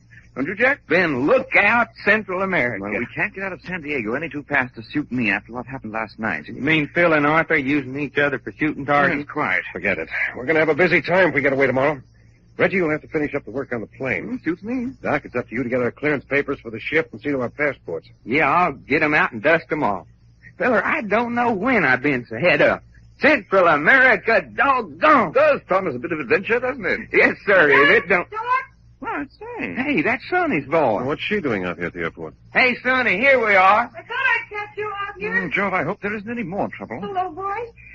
How's the plane coming? Fine, fine. We're pulling out tomorrow. Oh, I see. Why? Is there anything the matter? Very much the matter. Yeah, well, what? Me. Well, what you mean, you? What do you think I mean? You're going to pull out and I'm stuck here. You think I like this place any better than you do after what's happened? Phil and Arthur and Leslie Marks? Fine. A bit like a morgue. Yes. Well, you three have been so swell to me. I know it's an imposition, but I just couldn't help asking one thing more. Well, let's have it, fella. What do you want? Well, take me where you... Oh, look here. Hey, we're going down into the Central American jungle. I can't think of any better place to forget, can you? Won't you please? I'll pay my way and I won't be any bother. I mean, just because I'm a girl won't matter. Anything goes. What I don't like, I won't see. Well, now, I don't know about that. What do you say, Jack? Well, we could use some more money. Yeah, we are going to be kind of short of dough when we get all our equipment. Oh, look here now, please, fellas. please. You mean you'll consider it? Why not, if Doc and Reggie agree? Well, it ain't the way we planned it, but as you say, why not? Reggie? Oh, I say, a girl. Oh, Reggie, are you going to... Oh, I say you're not going to cry. I am too. I'm so disappointed. But I haven't said you couldn't go. Oh, look here, will you stop those valley tears? Then I can go? Yes, fine. But I bloody well don't like it. Oh, Reggie, you're wonderful. Reggie, son. Well, what? Doggone, feller. But you sure are a sucker for women.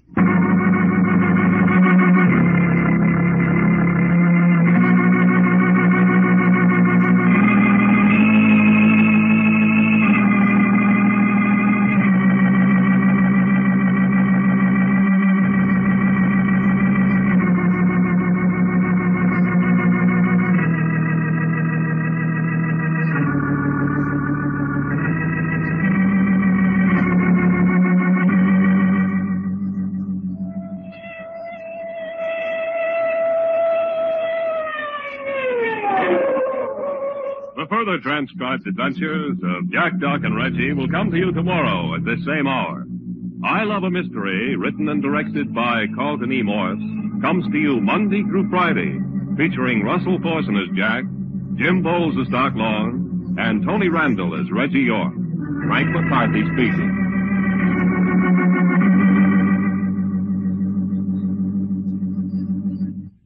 This program came from New York.